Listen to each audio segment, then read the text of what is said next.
Okay, first things first. This is not a trial. This is a preliminary hearing in which it will potentially be decided whether or not to start a trial. But the most important thing about this is not particularly that. It is that South Africa is requesting preliminary measures, preventative measures under the Genocide Convention, which is one of the few circumstances in which the ICJ can actually do something aside from just resolve international law disputes between states, because the Genocide Convention is technically a UN document. This is not a normal court. It's not a trial. It's not really even a trial. It's a dispute resolution tribunal between the states. And South Africa's claim here is to have a dispute with Israel over the meaning of the Genocide Convention, which therefore segues into being a dispute over whether Israel is committing genocide or not. So basically, it's a dispute on the two competing interpretations of the Genocide Convention from two signatories to it. And what could happen if the court decides against Israel is that they will order Israel to leave Gaza immediately and to preserve and hand over all evidence relevant to the case. They're obviously not going to do that. But the standard here is very low, much lower than an actual trial. All that South Africa had to do was convince the judges that there is a risk of genocide in Gaza. And they did that easily. What we're going to be going over here is Israel's side. We're not going to be going over South Africa's side because I already covered pretty much everything that they talked about in my video on the topic, which I just released a couple of weeks ago. So basically, preliminary measures, I think, unless it's political interference, they are 100% going to have to order them. It would look ridiculous if they didn't. And aside from that, technically the ICJ should start a trial against Israel if they find in favor of South Africa in this hearing, though who knows what will happen with that. If they do start a trial, it'll take like 5 years. And then if that trial happens to find that genocide did occur, which could not just be in Gaza, it could also be anywhere. I actually think the South African lawyers are potentially making a mistake with their argument. They should be focusing more on like Gaza City or North Gaza, like just to be 100% sure that there'll be a finding of genocide, to focus on a more localized areas rather than all of Gaza, so that it's like 100% guaranteed to go through. But anyway, the trial will take like easily 4 or 5 years, so don't get your hopes up.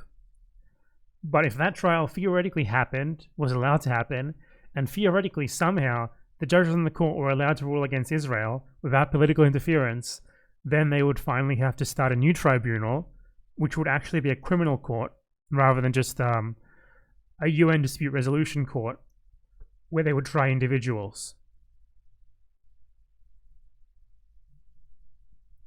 So yeah, this is it's weird. The ICJ is very weird. Like, it does set precedents that will then be used in an actual criminal trial, but it's not a criminal court. It's basically like a hyper, like Super Saiyan free, like conflict resolution tribunal, which theoretically derives its power from giving orders to Security Council, but the Security Council obviously won't do anything.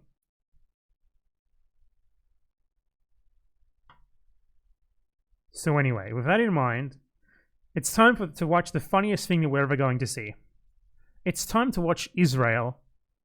Now, I have to say, I've only seen like a clip of this, like a 5-minute long clip, and it was hilarious. I was joking beforehand that I think Israel is going to just try and be like, but the Holocaust, but October 7th, but we're Jewish, so we can't do genocide. And it seems like that's exactly what they did based on the little bit that I saw. Now, that's obviously none of that is a relevant legal argument. Literally none of that is a relevant legal argument. I also saw stories saying that they asked if they could play an hour of October 7th footage, and that would also be completely relevant, because that's not the question here. You don't have permission to do genocide. Like, even if on October 7th, Hamas went into Israel and killed and raped 500,000 Israelis. Genocide in response to that is still obviously not allowed. There's no provision anywhere in the Genocide Convention or in the way that it's been implemented ever in history that gives you like a special genocide as a treat. Genocide is about the facts on the ground in Gaza alone. No, there's no context to them that changes any of that. So the fact that Israel even brings up anything else is a total joke. And I feel like I know that the lawyer that Israel has, he's actually like the main lawyer they have on their team. He's an actual serious lawyer. He's like a serious British international lawyer. And he must know that the arguments that he's making are completely irrelevant to what is actually being discussed in this tribunal. So it makes me think that he was sort of told to do it, like pressured into doing it by the Israeli officials to sort of turn, because I would guess they know that the preliminary measures are going to go through absent political interference. So they tried to use their 3 hours of time to instead turn it into like a propaganda opportunity. Anyway, so let's get started because this is really long. I'm probably not going to watch all 3 hours of it, but I'll try to go as far as I can before I get tired because it's already like midnight here. I wanted to wait a little bit longer. We got everyone walking in their Javier Milei mandated togas. If you don't know, Javier Milei passed a law that mandates that all judges must wear togas.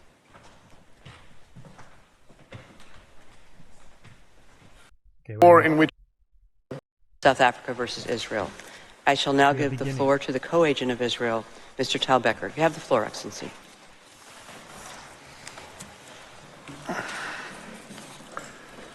We are beginning, folks.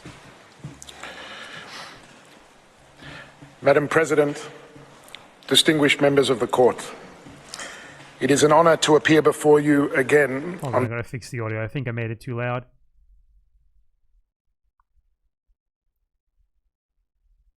Is it an honor, though? I don't think they're very happy about this. Doesn't seem like it's an honor to me. On behalf of the State of Israel. The State of Israel... I'm gonna make this faster.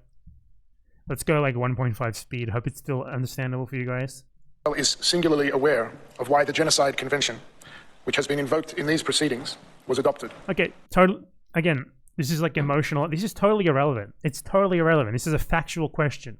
This hearing is about a factual question. Has genocide legally... Is there a legal, like a risk of a legally defined genocide happening in Gaza? That's the question at play here. And he's immediately talking about like our credentials are this and that because of the Holocaust. Totally irrelevant. Seared in our collective memory is the systematic murder of 6 million Jews as part of a premeditated and heinous... He's a fucking Australian? ...program for their total annihilation. He sounds like a fucking random wog off the street or something. Given the Jewish people's history and its foundational texts, it is not surprising that Israel was among the first states to ratify the Genocide Convention. If this is an indication of what it's going to be, and this isn't just like an opening statement, we're in for a fucking doozy here. This is so irrelevant. None of this is irrelevant. That's what happened. South Africa made a factual argument. They're responding to a factual argument from South Africa based on basically facts. They made an argument. They said, we have this and that evidence that we believe that genocide is occurring. Here's why. That's what Israel has to respond to.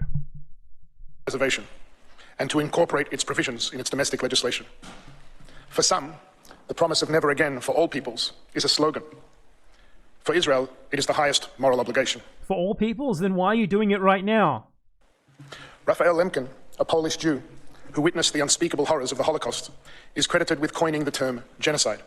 Citing Lemkin is very unfavorable for them because his definition of genocide was so broad that basically, according to him, 1948 was a genocide, basically. So, not a good idea. He helped the world recognize. Like, Raphael Lemkin thought that the Nazis did genocide in, like, France and Norway and shit like that. He coined the term in his book, Axis, Rule in Occupied Europe, specifically, mostly to refer, not just to Jews, but also to the way that the Axis, like, did education and, like, administration, etc. in occupied Western Europe. So, like, imagine, by his standard, how, like, by his standards, Israel has done super mega genocide, because he basically considered, like, the occupation of Western Europe in World War II to have been a genocide. That the existing legal lexicon was simply inadequate to capture the devastating evil that the Nazi Holocaust unleashed. The applicant has now sought to invoke this term in the context of Israel's conduct in a war it did not start and did not want. A war in which Israel is defending itself against Hamas, Palestinian Islamic Jihad, and other terrorist organizations whose brutality knows no bounds. This is substanceless. I hope they do better than this. I hope it's not 3 hours of this. This is the civilian suffering in this. He has not yet said a single word that is relevant to the actual case at hand. It's like going to a murder trial and just like talking about how bad you think the victim is. War, like in all wars, is tragic.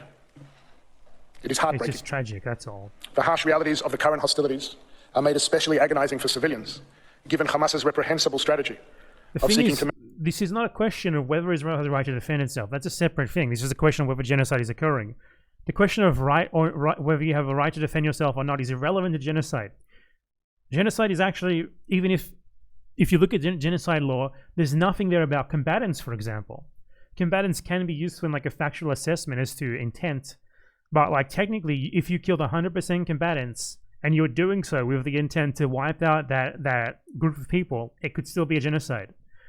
This is like, none of this is relevant even slightly. Right to defend yourself or not, you know? Like Poland had a right to defend itself against the Nazis, but didn't have a right to then go to Germany and like round up all the Germans and kill them. You know? Maximize civilian harm.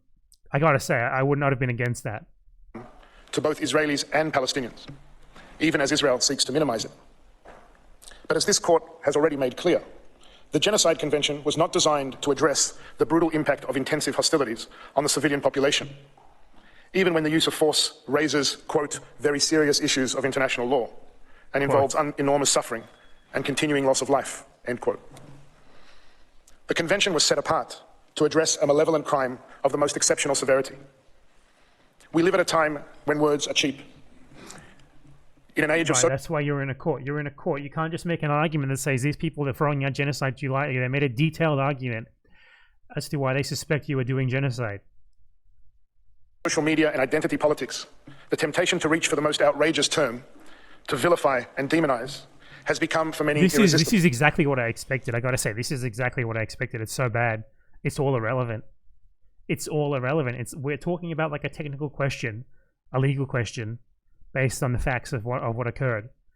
Is like the way that you defend yourself from that is you contest the facts, or you contest like the interpretation of the law. This is completely irrelevant. It's exactly what I expected from Israel. But if there is a place where words should still matter, where truth should still matter, it is surely a court of law. Two questions that are relevant here. What happened? What is happening? What is the correct interpretation of the law? What are the precedents? Those are the questions. Anything outside of that is just Israel putting on a propaganda show because they don't seem to understand how this works. Has regrettably put before the court a profoundly distorted factual and legal picture. The entirety of its case hinges on a deliberately curated, decontextualized, and manipulative description of the reality of current hostilities. All right, show us. South Africa purports to come to this court in the lofty position of a guardian of the interest of humanity. But in delegitimizing Israel's 75-year existence in its opening presentation yesterday, that broad commitment to humanity rang hollow. And in its sweeping counterfactual description of the Israeli-Palestinian conflict, it seemed to erase both Jewish history and any Palestinian agency or responsibility. This is, I think, like probably the worst opening statement you could have ever come up with. Like I cannot think of anything less relevant than all of this. Indeed, the delegitimization of... I gotta like if this court is not politicized, if the judges vote with like their expertise as practitioners of the law, rather than based on the country that they happen to be from and its geopolitical interests, like there's no fucking way that preliminary measures are not put into place. Israel, since its very establishment in 1948 in the applicant submissions, sounded barely distinguishable from Hamas's own rejectionist rhetoric. It is unsurprising, therefore, that in the applicant's basically we're about 5 minutes in, he's already said South Africa is Hamas. both Hamas's responsibility for the situation in Gaza and the very humanity of its Israeli victims are removed from view. The attempt to weaponize the term genocide against Israel in the present context does more than tell the court a grossly distorted story, and it does more than empty the word of its unique force and special meaning. It subverts the object. You're in a fucking court. You're in a court. The point of genocide in law is just like, this is the definition, here's the precedents, let's look at the facts and see what happened. And he's like, this word has to be special. This case isn't special enough to be called a genocide. Object and purpose of he's arguing vibes in a fucking court. The convention itself, with ramifications for all states seeking to defend themselves against those who demonstrate total disdain for life and for the law. Madam President, members of the court. You can almost interpret this as like an argument that it's not genocide because they deserve it. On Saturday, October 7th, a Jewish religious holiday, thousands of Hamas and other militants breached Israeli sovereign territory by sea, land, and air. Okay, so I want to skip over the this opening statement because it seems very substanceless. We're just kind of wasting our time here. We already know how this goes. We already know what the Israeli propaganda is. We are the victims, so we get to do genocide. We understand. Okay. Let's see if he changes his tune in like 5 minutes in the future. Of the Jews. It is expressed no less chillingly in the words of senior Hamas member Razi Hamad to Lebanese television on October 24th. Hamas is not on trial here. This is not... He's acting like this is a case against Hamas. Okay, so the question is, has Israel or is there a risk of Israel committing genocide in Gaza? Okay? Hamas could say 1,000 times, we want to kill Israelis. And it still does not change anything about that question. There's nothing in the Genocide Convention that says you can do genocide according to the definition of this convention, provided that the other guys also said they want to kill you. So this is completely irrelevant. 2023, who refers to the October 7th attacks, what Hamas calls the Al-Aqsa flood, as follows.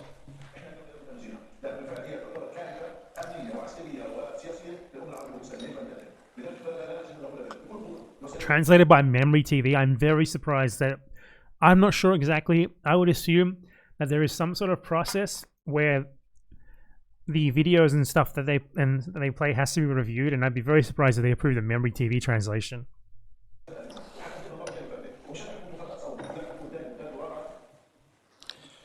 In the continuation of this interview, Hamad is asked, does that mean the annihilation of Israel? Yes, of course, he says. The existence of Israel is illogical. And then he says, nobody should blame us for the things we do. On October 7th, October 10th, October 1 millionth, everything we do is justified. End quote. Okay. And given that on October 7th, before any military response by Israel, South Africa issued an official statement blaming Israel for, quote, the recent conflagration, essentially blaming Israel for the murder of... Okay, so this is irrelevant. It doesn't matter what South Africa said. It doesn't matter how bad South Africa is. South Africa presented a factual case and they presented their interpretation of the law. That's what you're responding to. This is completely worthless. He has yet to say a single thing that is relevant here. They are using this as an I mean, there's two options here. They are delusional and stupid, or they're using this intentionally as just an opportunity to like spread, you know, their generic propaganda, which doesn't really make sense because very few people are actually going to watch this. Of its own citizens. One wonders whether the applicant agrees. Like, this is going to have less diffusion than like the average tweet from a blue tick account. Like Jackson Hinkle gets more views than this is going to get. So what is the is the play here exactly? I'm confused. It is in response to the slaughter of October 7th, which Hamas openly vows to repeat, and to the ongoing attacks against it from Gaza, that Israel has the inherent right to take all legitimate measures to defend its citizens and secure the release of the hostages. The argument is that the measures aren't legitimate. That's what you're responding to. Nothing about what preceded them decides whether they are legitimate or not. Nothing. This right is also not in doubt. It has been acknowledged by states across the world. Has it?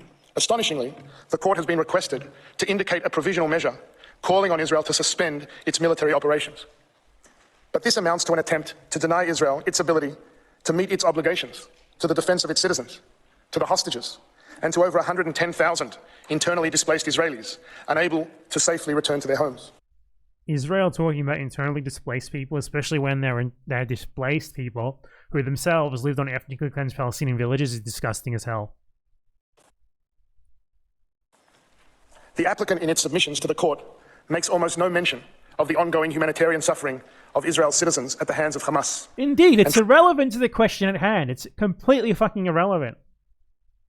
This is like the Nazis bringing up, I don't know, like fucking something that Britain did at Nuremberg, as if that changes what they did. Treats the hostages still held in captivity as barely an afterthought. Do you think you get to do genocide if they have hostages? You get to do genocide if the people in your country think they are suffering or whatever, as if there's a humanitarian crisis in Israel. Dear God. Is there a reason these people on your screen are unworthy of protection? Oh my God, they're doing it. Look, it's literally, this is the worst. This isn't an illegal argument at all. It's just like they're playing all the hits in a fucking... Do they know this is a court? They know this is a court, right? Are they trying to like sway the judges emotionally? Judge, do you like babies? Look at this baby. I rest my case. We should be able to kill as many children as we want. This is unbelievable. Look at them. They grew beards. Do we get to see like a fadeaway to the judges here? I want to see their reaction to this. Look at her. She's so white. Her eyes are so green.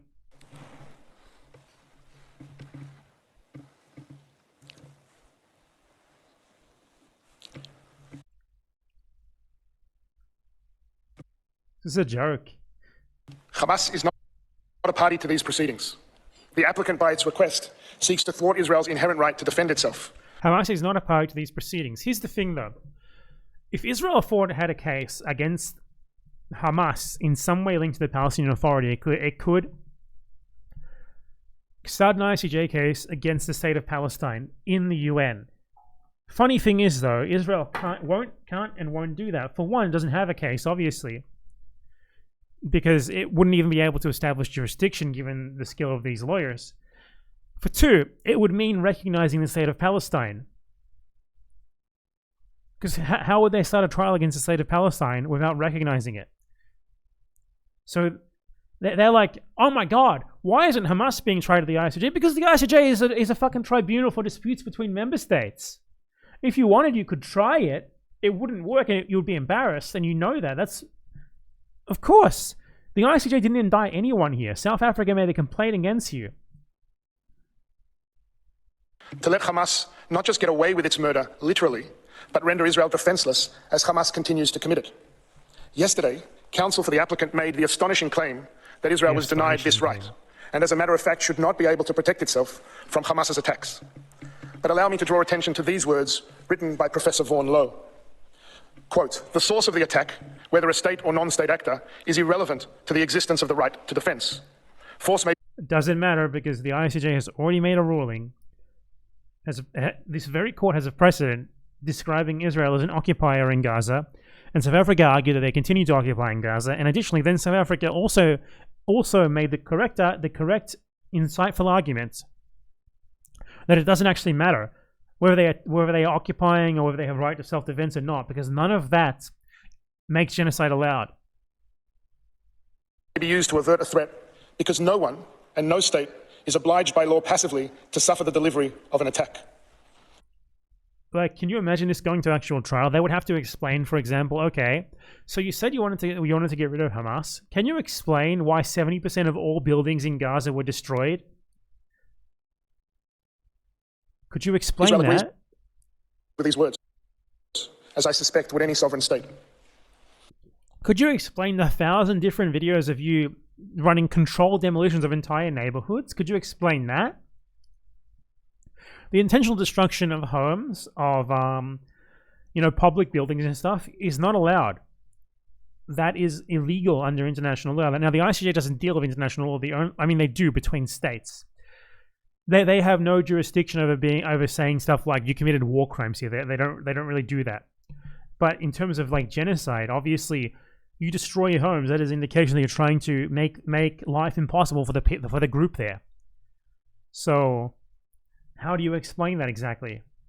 If the claim of the applicant now is that in the armed conflict between Israel and Hamas, Israel must be denied the ability to defend its citizens, then the absurd upshot of defend your citizens in Gaza. South Africa's argument is this. Under the guise of the allegation against Israel of genocide, this court is asked to call for an end to operations against the ongoing attacks of an organization that pursues an actual genocidal agenda, an organization that has violated every past ceasefire and used it to rearm and plan new atrocities. An organization. This is like nothing. Like we can just throw this out of hand. It's a purely emotional argument. I want to see if they get to like some sort of factual argument here. Like so far, it's like the Holocaust, October 7th, Hamas. Look at these white people. Aren't they like very sympathetic? None of this is relevant to what is actually, what this is actually about. What the question here is. And civilian objects as shields, stealing and hoarding humanitarian supplies, allowing those under its control to suffer so that it can fuel its fighters and terrorist campaign. The appalling suffering of civilians, both Israeli and Palestinian, is first and foremost the result of this despicable strategy. Oh, that's really interesting. Is that why you've destroyed 70% of all buildings? Because Hamas, they forced you to do it, you had no choice? The horrible cost of Hamas not only failing to protect its civilians, but actively sacrificing them for its own propaganda and military benefit. And if Hamas abandons this strategy, releases the hostages, lays down its arms, the hostilities and suffering would end. So stop resisting the genocide and the genocide will end. That does not look good. That's basically an ultimatum. We will genocide you until you give us what we want. You're very much not allowed to do that. Madam President, members of the court, there are many distortions in the applicant's submission to the court, but as shall be demonstrated by counsel, there is one that overshadows them all. In the applicant's telling, it is almost as if there is no intensive armed conflict taking place between two parties at all. No grave threat to Israel and its citizens. Right, there is no armed conflict. At least, even if we exclude all military-age men, they have killed 70% civilians. They have destroyed 70% of housing in the Gaza Strip. They have basically rendered it unlivable. They have expelled 2 million people from their homes. So, arguing that you're trying to neutralize a threat to Israel and its citizens is obviously not going to work, nor is it really particularly relevant to genocide law. An Israeli assault on Gaza. The court is told of widespread damage to buildings, but it is not told, for example, how many thousands of those buildings were destroyed because they were booby-trapped by Hamas. How many... A Hamas booby-trap can blow up a building? How does that even work? How does that work? So 70% of the buildings have been destroyed, and we're to believe that there are booby traps in like hundreds of thousands of buildings that have the power to blow up that building, and that someone triggered these booby traps in all of these buildings and blew them all up. This is the funniest thing I've ever seen in my life. Many became legitimate targets because of the strategy of using civilian objects and protected sites for military purposes. I went over this in my own video on the topic. Israel claims that there are 30,000 Hamas members, and that is not just fighters, it's all Hamas members. Israel has destroyed 200,000 housing units, 70% of all buildings in the Strip, which is in hundreds of thousands as well. How does that square with 30,000 people? Like these 30,000 people, running from building to building as you drop fucking bombs on them and they dodge them like they're fucking, like is this Tom and Jerry or something? It's obviously bullshit. There's also like many individual examples of Israel specifically bombing buildings that do not have any military target in them, and that even if they did have a military target in them, they would not be allowed to because there's too many civilians there. Now the thing is, this is all irrelevant to genocide, by the way, because genocide, it does not matter. The character of the killing matters for establishing intent, but technically you can kill you can do technically legal killings and they can still be part of a genocide. For example, Germany technically legally killed Soviet soldiers in battle in World War II. That was still part of a genocide because they were intending to kill all Slavs eventually. So that's just one example of how you can kill combatants as part of a genocide. The Bosnian genocide, for example, most of the dead were combatants. Another good example. Does not matter. Irrelevant. How many buildings were struck by over 2,000 indiscriminate terrorist rockets that misfired and landed in Gaza itself? The court is told of over 23,000 casualties, as the applicant repeats, as many have, unverified statistics provided by Hamas itself. Very, very much verified statistics. I went over this in my video on the topic. Multiple studies going into them. Israel's own government said that it believes they are reliable. The US government said it believes that they are reliable. Obviously bullshit. Statistics that are very much verified with names, ID numbers that can then be checked against the population registry, which Israel itself is the owner of and controls. Hardly a reliable source. This is like basically a Twitter argument. Now, this is a hearing, right? In an actual trial, he would not be able to say stuff like this without providing evidence for it.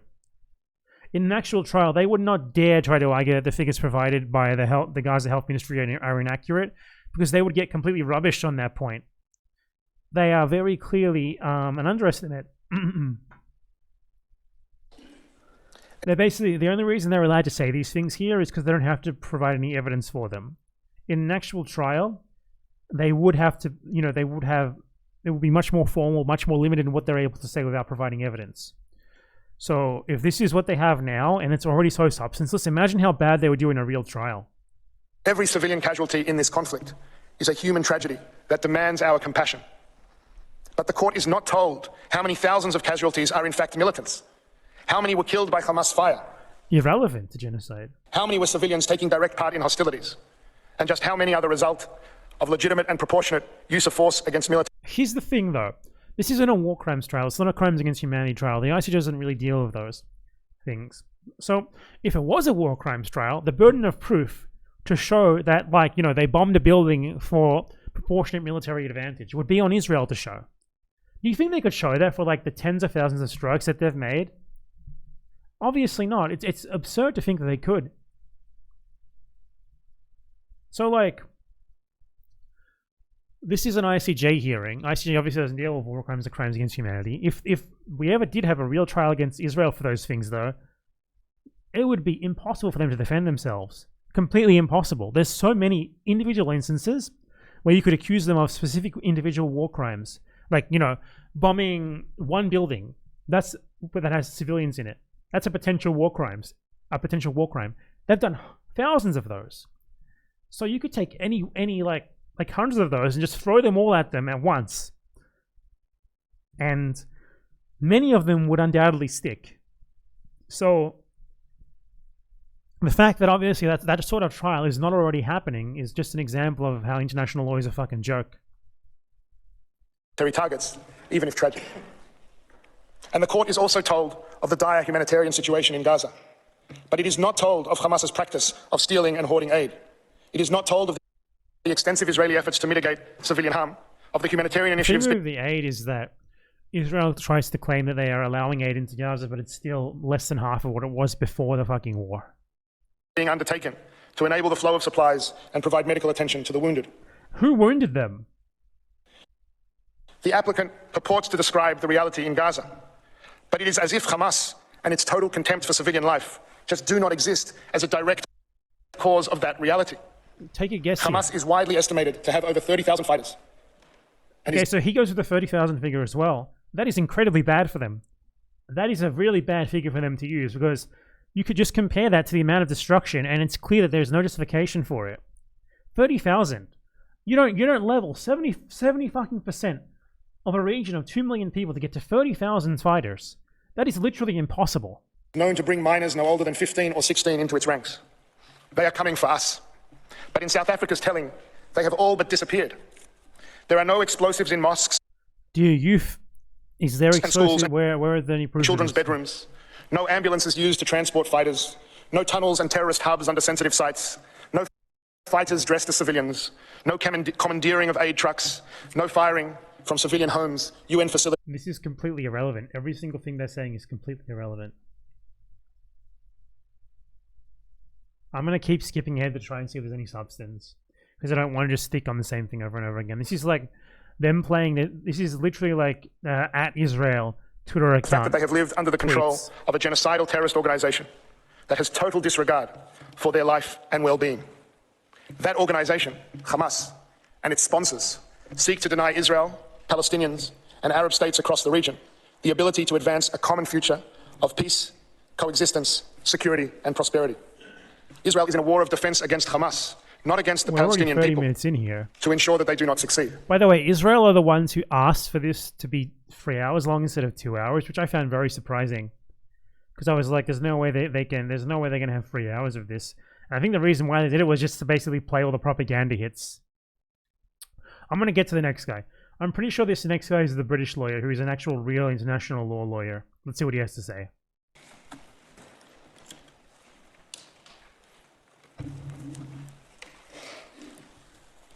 Madam President and members of the Court, it is a great honour to appear before you again and a privilege to appear on behalf of the State of Israel.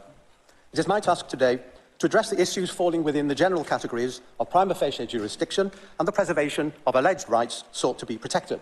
However, okay, so he might make an argument for jurisdiction. I'm not sure how that would be. I would assume he might argue that there's no dispute between South Africa and Israel on the meaning of the Genocide Convention. I'm not sure. I would like first to make a preliminary comment about the key question of context. It constitutes the framework for the consideration of this request for the grant of provisional measures. South Africa casts its net widely. In its application, it uses the word context many times. In particular, it declares that it is important to place the acts of genocide in the broader context of Israel's conduct towards the Palestinians during its 75-year-long apartheid. Leaving aside the outrageous nature of that statement, why stop at 75 years? Why not refer to 1922 and the approval by the Council of the League of Nations of the British Mandate? Or 1917, the proclamation of the Balfour Declaration? Maybe also include the entry into Okay. I guess he's also not going to make a legal argument. the land of Israel, of the Israelite tribes, some 3,500 years ago. They just did the we're indigenous thing. We can't do genocide, we're indigenous. No. The immediate and proximate context for the specific allegations of genocide claimed by South Africa lies in the events of the 7th of October, when Hamas militants and other armed groups and individuals stormed into the internationally recognized sovereign territory of Israel. Here's the thing. Irrelevant. The charges are about what Israel is doing in Gaza. Purely and solely about that. That's why South Africa brings up how Israel has treated Palestinians for 75 years. Because for one, so he asked the question, why don't we go back to 1922, 1917, blah, blah, blah, blah. Very simple. Case, Israel versus South Africa. Allegation, Israel, the state of Israel, is the entity that is accused of committing genocide or at least suspicion of committing genocide. That is why we go back to 1948. That is when the state of Israel was founded. This is the worst argument I've ever seen in my life. It's like saying, oh, the prosecution argued that this all started when I was born. Well, why did it start when I was born? Why not when my mother was born? Or when her mother was born? Or when her mother was born? Like, what the fuck? It's so stupid. And committed acts of barely credible atrocity. It was these events that truly constitute the real context for South Africa's allegations. Indeed, such acts may be seen as the real genocide in this situation. Okay, then bring a case yourselves. Fucking pussies. As the President of the European Commission put it on the 19th of October, there was no limit to the blood Hamas terrorists wanted to spill. They went home by home. Even if we take this at face value, even if it's all true, irrelevant. The only thing relevant here is what are the facts on the ground in Gaza? What is Israel doing? What is the intent behind them? That is all. Nothing else. There's nothing about, like, genocide is a treat if something sufficiently bad happened to your state beforehand. Nothing. They burned people alive. They mutilated children and even babies. Why? Because they were Jews. Because they were living in the state of Israel. And This wouldn't even be fucking, like, taken as proof. Is it supposed to be, like, it's just a quote of a supposed authority? Okay, why? Because they were Jews. That's a specific claim that needs to be substantiated on a factual basis. Does he do so? I guess not. Hamas's explicit goal is to eradicate Jewish life from the Holy Land. These terrorists, supported by their friends in Tehran, will never stop. And so Israel has the right to defend itself in line with humanitarian law. Of course, These atrocities do not justify violations of the law in reply. Wow, thank Still you. less genocide.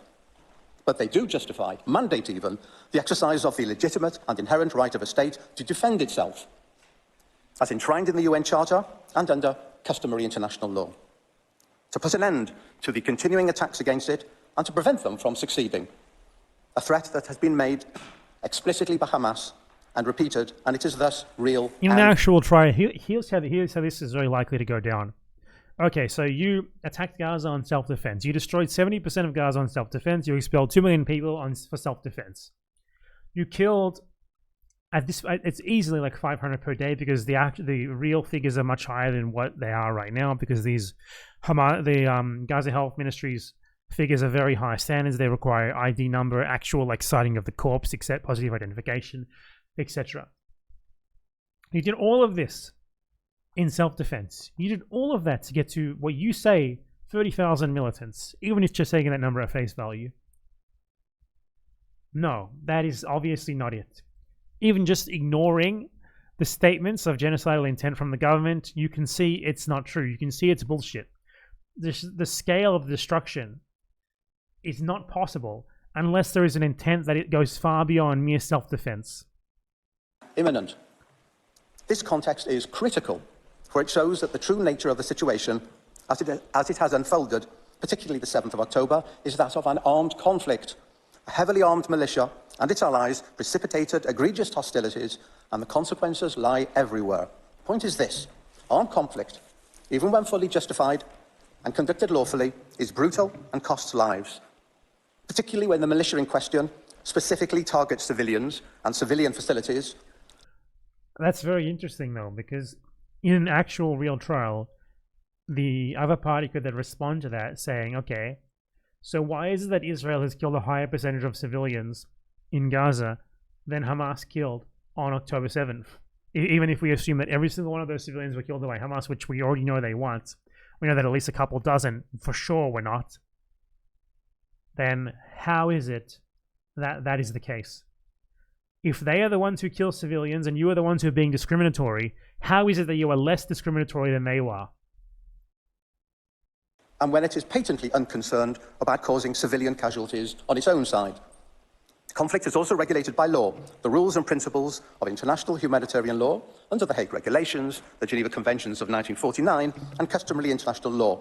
These are well developed and applicable and are fully respected by Israel. Obviously not. Such rules cover permitted activities under international humanitarian law, where civilian damage and loss, always to be regretted, are caused in the legitimate pursuit of military objectives through to the violation of the law, being grave breaches of the Geneva Conventions and up to war crimes and crimes against humanity. However, the only category before this court is genocide. Not every conflict is genocidal. The crime of genocide in international law, and under the Genocide Convention in international law, is a uniquely malicious manifestation. It stands alone amongst the violations of international law as the epitome and zenith of evil. Here's the thing. Genocide does not just stand alone in the way that he said. It also stands alone in that other crimes are also sort of irrelevant to it. As I said earlier, you could technically do a genocide only fighting and killing combatants. There is nothing in the law, in genocide law anywhere, about like distinguishing between combatants and non-combatants. The only part where that's relevant is like in establishing intent, because generally, if you're mass killing civilians, it's a lot clearer what your intent is. So everything that he's talking about here is quite irrelevant to what we're even talking about, which is genocide law. He's going over like war, obviously bunk claims, but nonetheless irrelevant war crimes and crimes against humanity. It has been described correctly as the crime of crimes, the ultimate in wickedness. Indeed, the court itself emphasised in its order of the 2nd of June 1999 that the threat or use of force cannot in itself constitute an act of genocide within the meaning of Article 2 of the Geneva Convention, and particularly instant bombing, as lacking the element of intent in the circumstances. To put it another way, if claims of genocide were to become the common currency of armed conflict, whenever and wherever that occurred, the essence of this crime would be diluted and lost.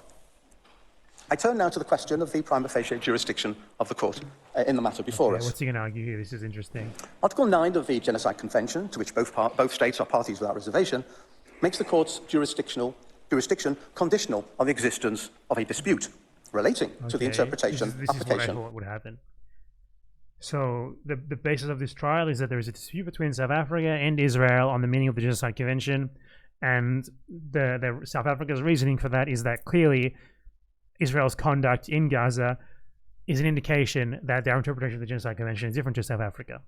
Okay, this is maybe a potentially serious legal argument. Or fulfillment of the convention. And the relevant date for determining the existence of such a dispute is the date on which the application is submitted to the court.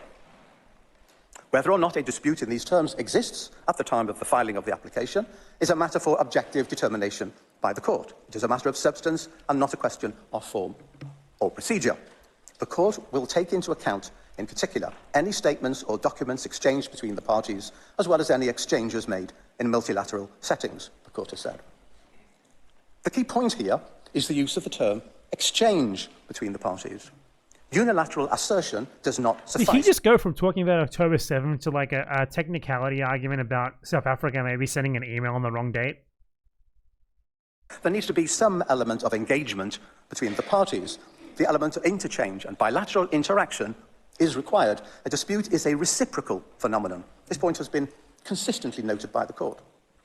For example, the court reaffirmed in the Myanmar case the view that it had expressed earlier, that in order for a dispute in the sense of Article 9 to exist, it must be shown that the claim of one party...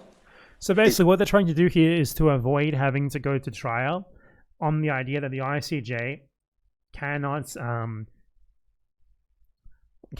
try this case because there is technically no dispute between Israel and South Africa. In the way this is exactly what I thought would happen. I said it before he started talking. Positively opposed by the other. The court further referred in the Marshall Islands cases to the need that the respondent should not be deprived of the opportunity to react before the institution of proceedings to the claim made against its own conduct. Where a state makes an assertion concerning the conduct of another state, it must thus give the latter a reasonable opportunity to respond before resorting to litigation, particularly in a matter of such severity. This is irrelevant though, because genocide, the law of genocide is regarded specifically in the Genocide Convention. You have to take fast, definitive action to prevent genocide. It's a legal obligation for all the signatories. So South Africa can just rub it. I mean, I don't think South Africa gets to respond, but this is obviously rubbish because in terms of genocide, speed is tantamount. So you don't have to give them any sort of chance to respond. This is Israel's chance to respond before the actual real proceedings potentially begin, is right here. As an accusation of genocide, and particularly before a court of this standing, and it behoves that state to provide supporting evidence of some credibility. And they did. Here South Africa cites only a couple of general public statements by Israel, referencing merely a press report by Reuters and a publicity release from the Israeli Ministry of Foreign Affairs. Merely a press report by Reuters? Were not addressed directly or even indirectly to South Africa. There is no evidence of positive opposition as required by the court. Further, South Africa cites no relevant exchange between the parties, which would be the normal fashion for the expression and determination of a dispute between states. This actually typifies how South Africa has approached this matter. South Africa's argument was that there's a dispute based on the facts on the ground and what the meaning of genocide is, because clearly Israel doesn't think it's doing genocide. Clearly South Africa does. This is a horrible argument. It seems to believe that it does not take two to tango. It is sufficient if one state determines there is a dispute, leaving the other party flummoxed. These judges do not seem impressed at all. Look at her. Look at that face. Dugard explains that South Africa had voiced its concerns in the Security Council and in public statements and had further referred the matter to the International Criminal Court. At that point, he says, it became clear there was a serious dispute between the two states. The court has emphasized that in the case of statements made by one state in a multilateral forum, the court must give particular attention, inter alia, to the content of a party statement and to the identity of the intended addressees in order to... One thing about this, though, is that he is giving the judges an excuse to vote politically here. He's giving the judges sort of an out where it's like, oh, you know, there's no reasonable way that you could ever argue that there's not a real risk of genocide in Gaza, right? but he's giving the judges like an excuse to vote politically and say, I'm just dismissing this entirely based on a technicality, based on an issue of documents.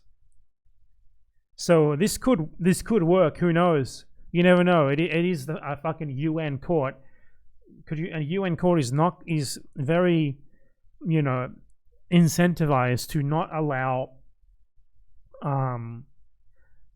the sacred cow of Israel to ever be tried or like be ruled against. You think the US isn't like behind the scenes trying to bribe these judges right now? It fucking is. Determine whether that statement, together with any reaction thereto, show that the parties before it held clearly opposite views. South Africa's actions were insufficient. Indeed, in the Marshall Islands cases, the court, referring specifically to a statement made at a conference, noted that it did not call for a specific reaction by the UK, and thus no opposition of views can be inferred from the absence of any such reaction. Specific reaction.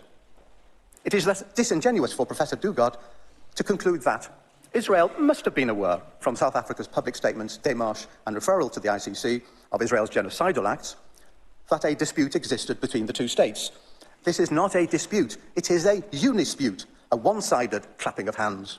If it's not a dispute, then what is going on right now? That's what I'd like to know. Professor Dugard perhaps tries to retrieve the situation by declaring that special considerations apply to the existence of disputes concerning Article 9, without telling us what those conditions could possibly be. We come now to the rather bizarre story of the exchange of note verbal. Okay, I'm going to skip this because we already know what he's arguing here. If this does somehow get dismissed, it would only possibly be for this argument here. Either way, I don't see how this would change anything about the provisional measures, because the provisional measures should be separate from the argument of a dispute between South Africa and Israel.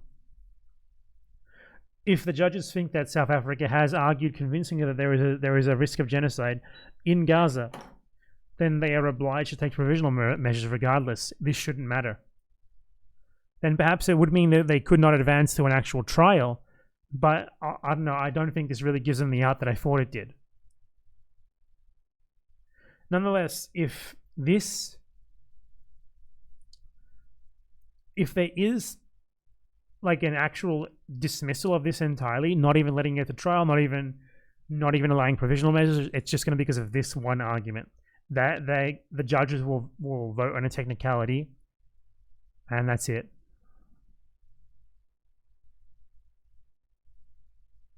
Can deliver the note on the 2nd of January.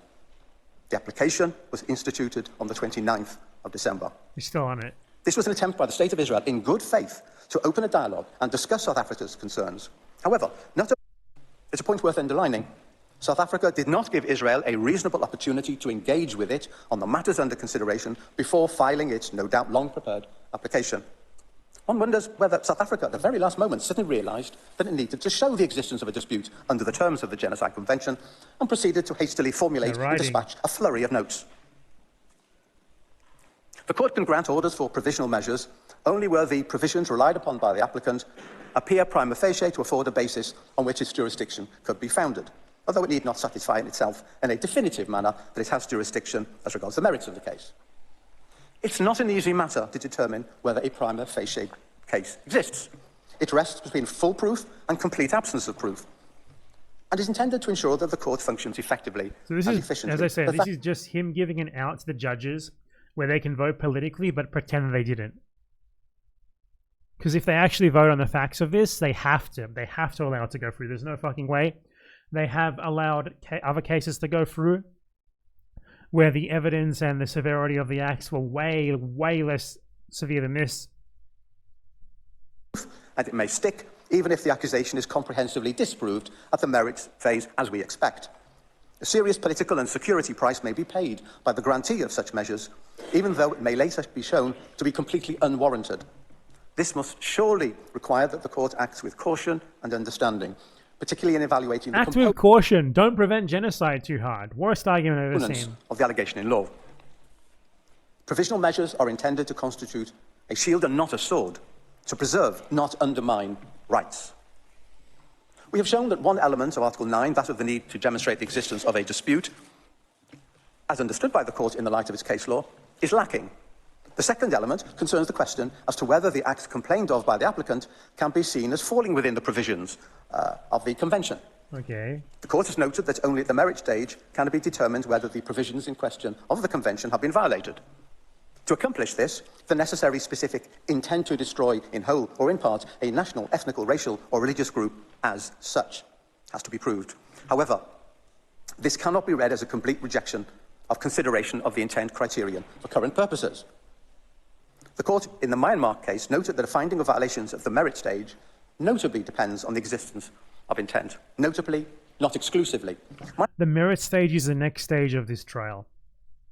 Myanmar is not a ruling that intent is irrelevant in a consideration of prima facie jurisdiction. It is a ruling that in conclusion as to whether or not violations have actually occurred is a matter for the merits which notably depends on an assessment of intent. This clearly leaves open the possibility that intent is indeed a factor in determining prima facie jurisdiction in provisional measures proceedings. This also comports with the logic Okay, well, South Africa spent like an entire hour going over intent. of the situation. What's his argument The here? Act's elements of the definition of genocide are listed in Article 2, and for present purposes there is no need to go through them. The issue is this. What determines the existence of the crime of genocide is the intention to destroy, in whole or in part, a particular group as such. That is what distinguishes genocide from other international law crimes, such as war crimes or crimes against humanity. To consider the act alone, as listed in Article 2, with no reference at all to the intent criterion, is thus to denude the crime of its very essence. Hamlet without the prince, a car without an engine. We are at the provisional measures phase of this case. South Africa does not have to prove that genocidal acts have been or are being committed, but it does have to show that the Genocide Convention is in play. After all, this court has no jurisdiction to consider any other alleged crimes, however serious. We are only concerned with genocide. It is indeed a difficult balance for the court. The court has stated that what is required at this stage is to establish whether the acts complained of are capable of falling within the provisions of the Genocide Convention. But the acts complained of may only be capable of falling within the provisions of the Genocide Convention if the intent is present. Otherwise, such acts cannot constitute genocide. The factor intent colours the whole question of Article 2 acts. In other words, I have to say, this is the worst argument I've ever seen. It's worse than the first one because everyone in this court already knows all of this. It seems like he was trying to meet a word count here. Everyone here already knows this.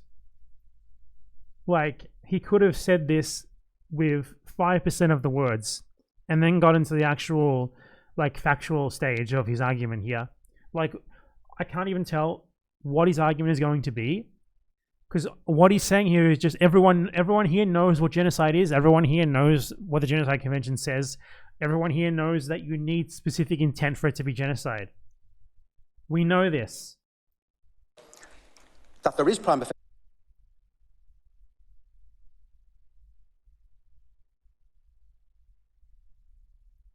facie evidence that the acts that may fall within the Convention, necessarily importing the intent element, have been established as such. South Africa accepts the need to demonstrate intent. It referred to the concept of specific intent in its application, both generally and in the specific context of its discussion of the court's prima facie jurisdiction in provisional measures proceedings. Indeed, South Africa placed a considerable emphasis upon intent in its pleadings yesterday by Ms. Hassim. Great. And what? Mr. Engu Kaitobi devoted his whole pleading to this requirement.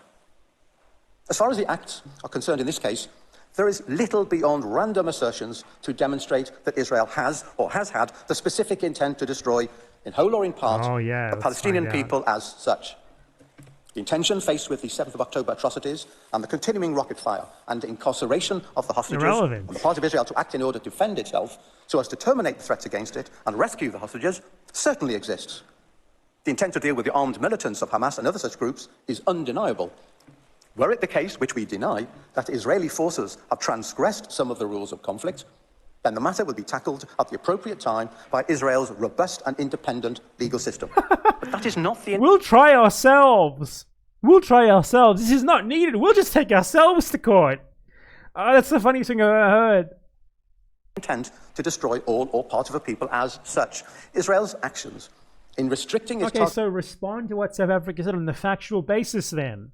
targeting practices to attack military personnel or objectives in accordance with international humanitarian law in a proportionate manner in each case, as well as its practice of mitigating civilian harm, such as by forewarning civilians of impending action by the unprecedented and extensive use of telephone calls, leafleting, and so forth. Funny thing is with them doing that, by the way, is it doesn't actually matter in terms of genocide, because genocide has been found in court before where a lesser portion of the people, seemingly a lesser portion of the people were killed than those who were expelled. Like if you kill some people, but you warn others to leave, and then you destroy their homes so that none of them can return anyway, that is still genocide.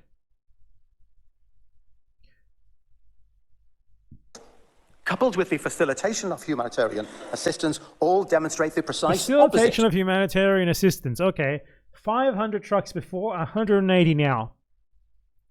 Clearly you're not facilitating anything. Of any possible genocidal intent. South Africa, in seeking to discover the necessary intent, presents a distorted picture. It misunderstands the nature and provenance of certain comments made by some Israeli politicians. Let me try and explain the big picture. Let's see how you explain. I want him to do Amalek. Amalek is the most indisputable one. Let's see. Israel possesses a clear, a clear and effective structure of authority with regard to governmental decision.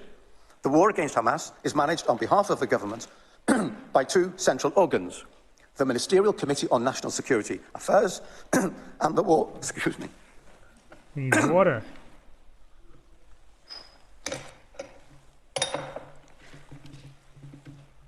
And the War Cabinet, the latter established for the purpose of managing the war by the former. These bodies make the relevant decisions regarding the war's conduct, and according to Israeli law, the decisions of the government and its committees obligate the ministers of the government in accordance with the principle of collective responsibility.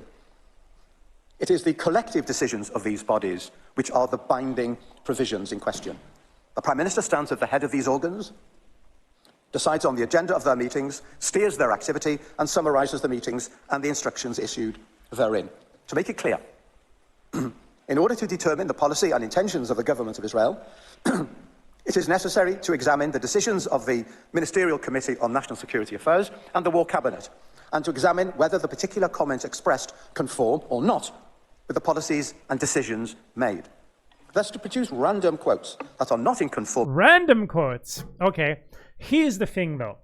The thing with establishing what they mean by these quotes is you don't just like analyze what they said and interpret them, and you don't just analyze what they said and then say, well, he didn't actually mean that, or he didn't have the power. He was just, throwing out some genocidal words as a joke or whatever. Is that the way that their meaning is established is by what then happens, how they line up with what has actually been happening on the ground. When you have a politician go on TV and say, for example, we are rolling out the Gaza Nakba, and you just ordered 2 million people to leave their homes, then you can absolutely take what he said as more than just locker room talk or whatever. Because what he said is happening. What he said is right, has a factual basis on the ground. That's just one example. And that is what South Africa argued. They argued that the genocidal statements are being implemented on the ground if you compare them to what is happening on the ground. Okay?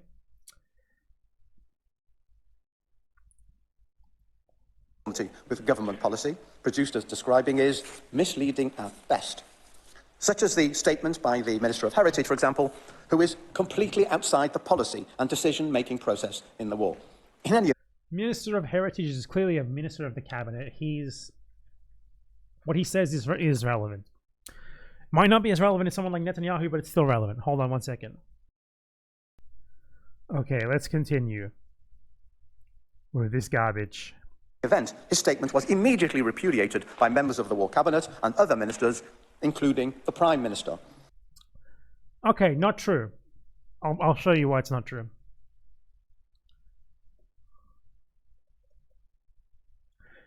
The fact is, the reaction to Eliyahu's statement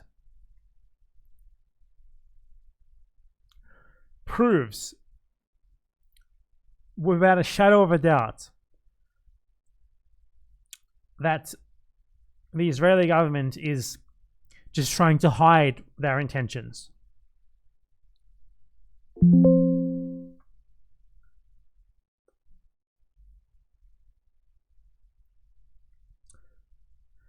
Because Netanyahu had a cabinet meeting as a result of that statement, where what he said wasn't, guys, we can't, genocide is bad, we can't do genocide to the Palestinians, come on. What he said was, every word has meaning when it comes to diplomacy, be careful what you say. It was, don't be so obvious about it.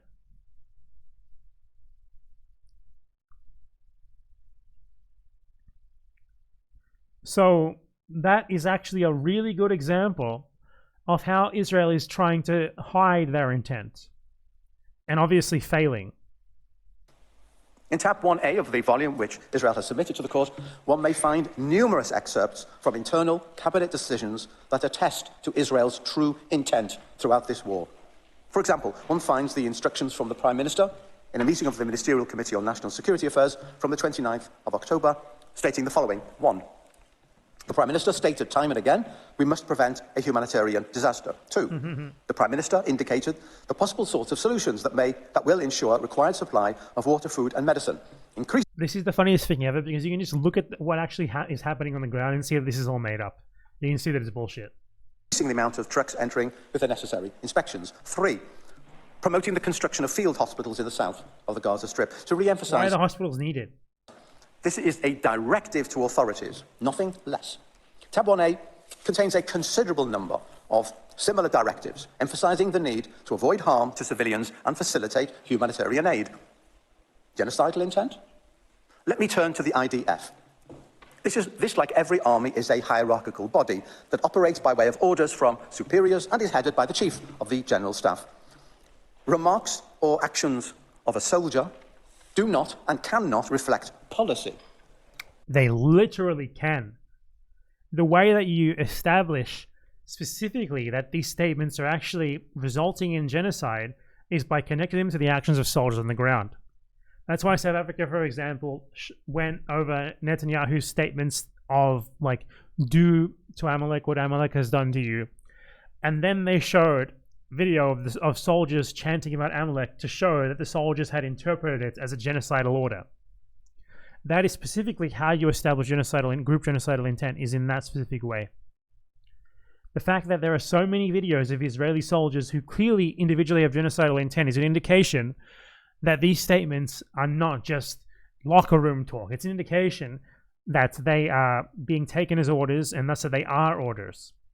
In tab 1B, one may find a daily operational directive, which I understand is repeated day by day, issued by the Operations Directorate of the IDF, stating that attacks will be solely directed towards military targets, while adhering to the principles of distinction, proportionality, and the obligation taking precautions it's in like they attacks just take in order these to like reduce limited collateral damage. internal statements that they made in order to cover their ass potentially later on, and they just throw them out and hope that they stick, I guess. This is a directive that binds all IDF forces. It continues by stating that the laws of armed conflict allow destruction to civilian property only when there is a military necessity to do so, and prohibit harm. Okay, so how do you explain the 70% of the buildings being destroyed? Was it a military necessity to destroy them? All the videos of controlled demolitions of buildings, of entire blocks, military necessity? Soldiers celebrating that and saying, like, haha, now they can never return. Military necessity? To property for deterrence purposes only, or for the purpose of punishment, individual or collective. It emphasizes that it is necessary to treat enemy civilians with respect. They should not be treated in a humiliating manner, and civilians should not be used for the purpose of performing activities that might put them under risk to their life or their body. This is a mandatory instruction effective since the start of the war. Tab 1B contains many similar provisions. Here's the thing, though. All that in an actual trial not just a hearing like this. All that would need to be done is to show how this order, you take that order and then you take the genocidal statements and you compare what has happened on the ground and you decide which one of them is actually being implemented in practice. And it would 100% be the genocidal statements. And it would be very obvious and clear that these sort of internal directives are not being taken as the actual orders by the people on the ground, by the pilots. When there's a contradiction, you actually just compare the facts, and then you say, okay, which one of these two is more likely? Which one is just them covering their ass, and which one is what they really mean? Which are themselves only an illustration of many other such directives, orders, and procedures. Further, on the 28th of October, the Prime Minister publicly declared that the IDF is doing everything possible to avoid harming those not involved. While on the 18th of November, he declared what about the Amalek? That, first of all, and above all I else... I want to just search the transcript, if there is one, for Amalek, because I really want to see that. I really want to see how they deal with that. Oh, they just didn't say it. They just didn't mention it once. They just ignored it. They just ignored it.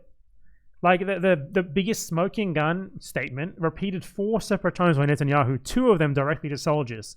And they just did not. They just decided to ignore it completely. 0 results.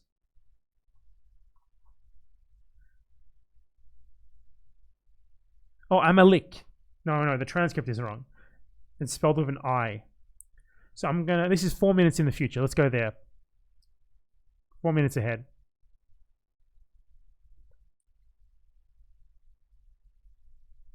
The matter of some biblical moment. Yesterday, the applicant referred time and again to 2 statements by the Israeli Prime Minister where he said, remember what Amalek did to you, and attached great importance to it as part of the argument that Israel has demonstrated a genocidal intent. There is no need here for a theological discussion on the meaning of Amalek in Judaism, which was indeed not understood by the applicant. Let me just turn to the Prime Minister's statement of the 28th of October, which was partially and misleadingly quoted yesterday. He said, we are now entering the second phase of the war, which its objectives are clear: destruction of the military and governmental capabilities of Hamas, and the return of the hostages back home. In the last couple of days, I have met with our soldiers in the bases, in the field, in the north and in the south. Remember what Amalek has done to you. We remember and we are fighting. In front of our brave and hero soldiers, there is one prior mission: to defeat the murderous enemy and secure our existence in our land. The IDF is the most moral army in the world. The IDF does everything to avoid harming the... This isn't the full quote either. There's a bunch of cuts. You can see. In front of our brave and hero soldiers, there is one prior mission. Okay, the thing is, you cannot interpret remember what Amalek has done to you as anything but a call to genocide, because immediately afterwards, that statement is followed by a call to kill all men, women, children, donkeys, cats, cows, anything. You cannot say, oh, by Amalek, I meant only Hamas. It's not possible. They also cut a bunch of... Look, there's tons of I don't know what you actually call these, but where you remove however many sentences and go to the next one that you think is more relevant, or remove something that is inconvenient to you. To defeat the murderous enemy and secure our existence in our land. The IDF is the most moral army in the world. The IDF does everything to avoid harming the uninvolved. Tab 3 lists and addresses additional examples of misleading quotes by the applicants regarding Israel's policy. It is... You notice how he does not actually go over what the reference to Amalek actually means, which is a call to complete genocide. You cannot bring up Amalek without a call to complete genocide. That's what it is, especially to soldiers. That's why South Africa, I'm not going to go to it, but it was before this, they had their disposition, whatever you want to call it, whatever it's called. And they played a video of soldiers reacting to Netanyahu's statement by singing about how they were going to destroy Amalek and spare no one because there's no one involved. So clearly they interpreted his Amalek statement exactly as you would expect a statement about Amalek to be interpreted. Thus, our conclusion that South Africa has failed to demonstrate the prima facie jurisdiction of the court. I turn to the next issue. As the court has noted, its power to grant provisional measures has its object That's it. That was his contesting of the statement. Okay. The preservation of the respective rights claimed by the parties in a case pending its decision on the merits. At the provisional measure stage, the court does not need to determine that such rights do actually exist in a definitive manner, but it must establish that such rights are plausible. South Africa yesterday dealt with this rather lightly. We can safely say that plausibility is an elusive concept. Simply declaring the claimed rights are plausible is insufficient. The issue was addressed by Judge Greenwood in the border area case, when he emphasised that what is required is something more than assertion, but less than proof. In other words, the party must show that there is at least a reasonable possibility that the right it claims exists as a matter of law and will be adjudged to apply to that party's case. He later discussed this in terms of a reasonable prospect of success. What is clear is that the court has sought to tie plausibility to particular treaty provisions or to general rules of international law. The court has also considered claims of fact in this context as well as law, such as the finding as to whether Equatorial Guinea plausibly used the building at 42 Avenue Foch for diplomatic purposes. In this case, the court did not limit itself to considering where the applicant plausibly held the rights in question under international law, but extended the field of inquiry to include consideration as to whether it was plausible that the respondent had breached the rights in question. This approach appears also in Ukraine and Russia, where the court concluded that, on the basis of the evidence presented by the parties, it appears that some of the acts complained of by Ukraine fulfill this condition of plausibility. In other words, the court was prepared to consider not only the question of the plausibility of rights, well, someone has shuffled my papers. Someone has shuffled my papers.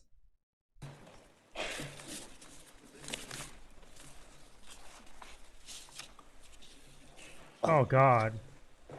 But also the question of the possible breach of such rights. The power of the court to indicate provisional measures under Article 41 of the statute has its object. Yes, someone thought that my speech was a pack of cards. Indeed, in the Jadhav case, my apologies, the court was prepared to examine evidence as to the existence of asserted rights and whether, as a matter of fact, the violations had plausibly happened. So, this seems very superfluous. It's like what I said earlier. It really seems like he's trying to meet a word count or something, because he's obviously being paid millions of dollars by Israel to do this. Like, okay, so in order to move on to the next stage, we need to establish that there is actual, like, plausible, that it's plausible that genocide is being carried out, has occurred, whatever. Okay, good, we get it. What's the point? The final point to be made in this section of my pleading is simply to underline the obvious point that the court needs to consider the relevant respective rights of both parties. Respondent... Is he telling the judges what they need to do? He's like, hey guys, just in case you forgot, this is your job. As well as the applicant. Article 41 provides that the purpose of the provisional measures is to preserve the rights of either party. I would note the court order of the 16th of March 2022 in Ukraine, Russia, stating that the power of the court to indicate provisional measures has as its object the preservation of the respective rights claimed by the parties. And further quote the comment in the Myanmar case that the function of provisional measures is to protect the respective rights of either party pending its final decision. This mutual protection or balancing criterion in the light of the rights of both parties is intended to prevent either party being placed in a situation of disadvantage and to ensure that irreparable prejudice will not be caused to either party. I will look briefly at the relevant rights of both parties here. As regards the applicant, I make three simple and brief points. First, South Africa has presented a confusing and a partial recital of the facts. This will be discussed later this morning by Ms. Rajwan.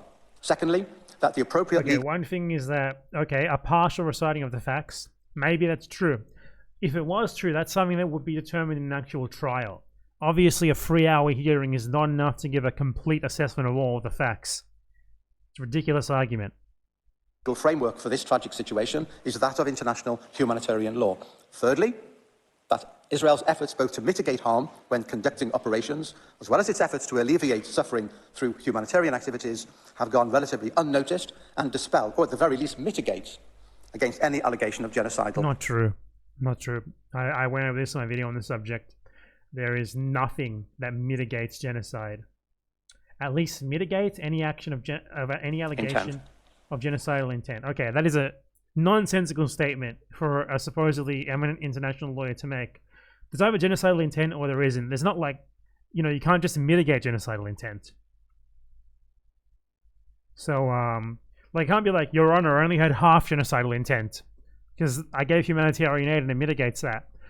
Also, many proceedings from Rwanda, especially, where at least in terms of individuals, they were still found guilty of genocide, even though they had helped refugees, given them humanitarian aid, etc. As from Israel's withdrawal of its civilian and military mitigate genocidal intent? From Gaza in 2005, which brought an end to its belligerent occupation, and the violent coming to power of Hamas in 2007, a situation of conflict has existed, with Hamas firing rockets at Israeli towns and villages unceasingly. However, the attack on Israel on the 7th of October was qualitatively different from all that went before. The truth is, this is like supposed to be that big shot lawyer. This is like this guy is like their tactical nuke. And I'm sorry, I'm not seeing it. Genocidal activity. They seem to have gotten him to be like, so like his specialty seems to be like to try and find clerical errors. Honestly, in this situation, it was the events of 7th of October. Acts and intent can and have been adequately demonstrated. But Hamas, recognized as a terrorist group by at least 41 states, including the US, the UK, all members of the EU, Canada, Australia, Saudi Arabia, Japan and Colombia, is not before the court. Only South Africa, a third party that is not involved in the armed conflict, appears. Nevertheless, as South Africa has pointed out, complicity in genocide is in play. States that supported, condoned, praised or glorified the events of the 7th of October, both at the time and later, stand guilty of a violation of Article 3E of the Convention as being complicit in genocide, and indeed of the duty to prevent genocide under Article... That's great. Even if this was true, it's irrelevant. If that's the case, make your own case against them. You start your own ICJ case against them. You're allowed to do that. Why haven't you? Because you know it's bullshit. 1. And as the agent has pointed out, South Africa has given succor and support to Hamas, at the least. Clearly of relevance to a discussion of the situation is the facilitation of humanitarian assistance, something that hardly sits well with accusations of genocidal intent, as my colleagues will demonstrate. Something that has already been dealt with in the past, especially in the Rwanda tribunals. At an actual trial, where obviously South Africa would have the right of reply to all of this on a factual basis, they'd be able to cite precedents. This would get completely fucked. This would get completely fucked. Even without the precedents, you just be like, okay, 500 trucks pre-war, 180 maximum now. Case closed. Israel's activities in this area need to be addressed and not swept aside, as South Africa seeks to do. Prime amongst the rights of the respondent that are critical to any legal evaluation of the situation is the inherent right of any state to defend itself, embedded in customary international law. The thing with the humanitarian aid, it's like saying we can't be committing genocide because we gave them food or something. You know, in the concentration camps, they gave them tiny little bits of food. Does that mean the Holocaust wasn't a genocide? It's fucking ridiculous. And enshrined in the UN Charter, this right afforded to states reaffirms and underlines the responsibility of all states towards their citizens and marks acceptance by the international community of the political reality and legal confirmation that states, when attacked, may legitimately respond in a forceful and proportionate manner. Professor Lowe yesterday sought to maintain that Israel has no right to self-defense in this situation. How could anyone possibly argue that Israel could not defend itself faced with the 7th of October atrocities and the incessant attacks against... Because it's a legal question. It's not like a moral question. He's just, how could anyone possibly argue that? It doesn't matter. That's not the question. It's also a question that's irrelevant to what's being tried here anyway. Because even if you have the right to self-defense in this situation, you don't have the right to genocide. And the question is, are you doing genocide or not? ...its civilians since.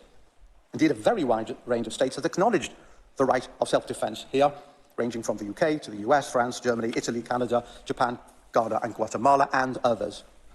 Guatemala Israel said we can bears do the it. Responsibility to exercise Appeal to Guatemala its protection fallacy over its citizens, not only those constantly subjected to bombardment from Gaza, but also and critically with regard to those captured and held hostage as a result of the 7th of October outrage. These rights exist and cannot be disregarded.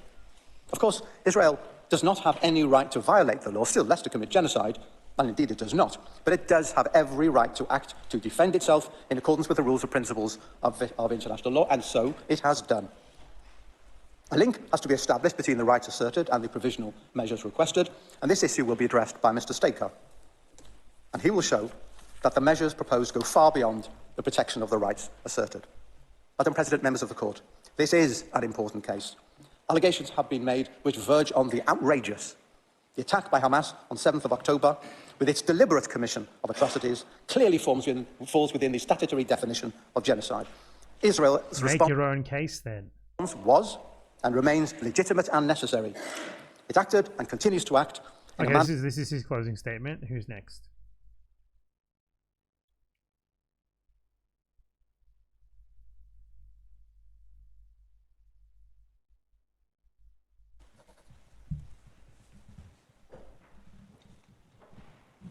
It was like 80% October 7th, 20%. Maybe we can get off on a technicality. The sitting is resumed, and I now give the floor to Ms. Galit Ragwan. You have the floor.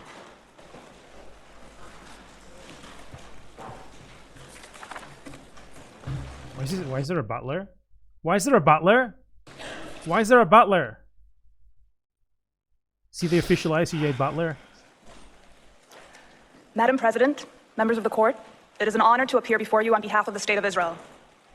As Professor Shah noted, at this stage, South Africa does not need to prove that genocidal acts have been or are being committed. But it does have to show that the Genocide Convention is actually relevant. It has to show some level of acts and some level of intent. Professor Shah has spoken to the issue of express intent. It is my task to speak to the circumstances of Israel's actions. Israel cannot possibly comprehensively address today all of the allegations made in South Africa's application in this regard. The applicant paints a Perhaps they should want this to go to trial so that they do have the opportunity to address them all. Wouldn't that be great? Oh wait, they're terribly afraid of a trial, perhaps because they're afraid they'll be convicted. Picture, but it is a partial and deeply flawed picture. The application is so distorted in its descriptions that it prevents the court from properly assessing the plausibility of the rights asserted by South Africa. Plausibility cannot be determined based on the unsubstantiated allegations of one party to the proceedings alone, if Article 41 of the court statute is to have any meaning. In the time available, I will address three aspects of reality on the ground that the applicant has either ignored or misrepresented. First, Hamas's military tactics and strategy. Second, Israel's efforts to mitigate civilian harm during... She's saying, oh, South Africa made a bunch of these claims without evidence, whatever, blah, blah, blah. If that's the case, is she going to present evidence for anything that she says here? No, she's not. She's just going to be like, Hamas uses human shields. Hamas, you know, kill civilians themselves. They fire rockets at themselves, blah, blah, blah. Great. But she's not going to present evidence for these claims. Operational activity. And third, Israel's efforts to address humanitarian hardship in Gaza, despite Hamas's attempts at obstruction.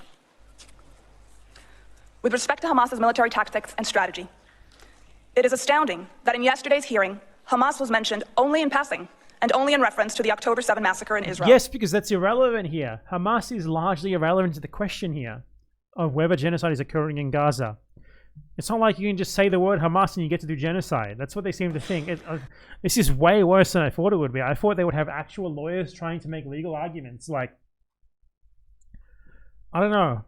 It seems like they don't think they have a good legal argument here, which, if this goes to trial, might be a good indication of how things are going to go. Listening to the presentation by the applicant, it was as if Israel is operating in Gaza against no armed adversary. But the same Hamas that carried out the October 7 attacks in Israel is the governing authority in Gaza. And the same Hamas has built a military strategy founded on embedding its assets and operatives in and amongst the civilian population. Urban warfare will always result in tragic deaths, harm, and... Urban warfare will not always result in 70% of the buildings in a region of 2.5 million people destroyed in 2 months. You guys might have heard of the bombing of Dresden, you know, Hamburg, these big German cities in World War II. The average major German city in World War II, all of them were subject to massive bombings, all of them were invaded on the ground, etc. Over the course of multiple years as destruction happened, the average German city in World War II had 45% of its buildings destroyed. Gaza has 70%. That is an indication to you of how this is total bullshit. Damage. You cannot destroy 70% of the buildings in a region in 2 months without intending to destroy them. That is not possible. And the notion that 70% of buildings are used as for military purposes by only 30,000 fighters, as Israel claims there are, I'm pretty sure there's actually less, is absurd, is patently absurd. In an actual trial, this would get rubbished so fucking hard. In Gaza, these undesired outcomes are exacerbated because they are the desired outcomes of Hamas. In urban warfare, civilian casualties may be the unintended but lawful result of attacks on lawfully military objectives. International humanitarian law recognizes this reality and provides a framework for balancing military necessity with humanitarian considerations. These do not constitute genocidal acts. In the current conflict, many civilian deaths are directly caused by Hamas. Booby-trapped homes detonate and kill indiscriminately. Mines in alleyways collapse structures around them. And over 2,000 rockets, misfired by Hamas, have landed inside Gaza, causing untold levels of harm. These are all completely unsubstantiated claims. One telling example is a blast at the Al-Hali hospital on October 17. Hamas claimed that the Israel Defense... This is them going to claim. By the way, there's still no proof that it was caused by any rocket from Hamas or whatever, or anyone else. Which also, it was supposedly an Islamic Jihad rocket, is what they said, not Hamas, though. I just wanted to point out that she's not providing any evidence for this. Whereas when South Africa made specific claims, they made reference to like news articles and stuff like that. Like, you know, as reported in Reuters or whatever. So we have one side who's basically citing the IDF and Israeli propaganda ad verbatim without any evidence, and another side that at least cited mainstream reputable news outlets that you can rely on to report basic facts like this thing happened here and at this time. There is a clearly massive difference in quality between the evidence presented for these two different arguments here. Anyway, hold on one second. I'm going to go and get water. Hello. Let us continue. Forces, the IDF, attacked the hospital. Headlines around the world rushed to repeat this claim. The IDF later proved, and U.S. intelligence and other national security intelligence agencies independently confirmed that the blast was the result of a failed launch from within Gaza. Her source is we said and our ally said. Brilliant. Brilliant. You really proved it beyond any reasonable doubt here. It was not, as Hamas claimed, the fault of the IDF. Damage to civilian structures is another fact claimed by South Africa as evidence of genocide. But South Africa does not consider the sheer extent to which Hamas uses ostensibly civilian structures for military purposes. Oh, okay. Her argument is that 30,000 Hamas fighters use 70% of the buildings, over 300,000 buildings. 30,000 that... Does each Hamas fighter have 10 clones? Or do they like run between each building like a game, like a fucking Tom and Jerry the whole time? Each one of them has their own, you know... Oh, which one's Tom? Which one's Jerry? I won't make a joke here because I'm going to get it wrong. Houses, schools, mosques, UN facilities, and shelters are all abused for military purposes by Hamas, including as rocket launching sites. Hundreds of kilometers of tunnels dug by Hamas under populated areas in Gaza often cause structures above to collapse. In the slides before you, you can see a militant priming projectiles for launch on IDF forces in Gaza. You can see the holes in the residential house to hide and launch them.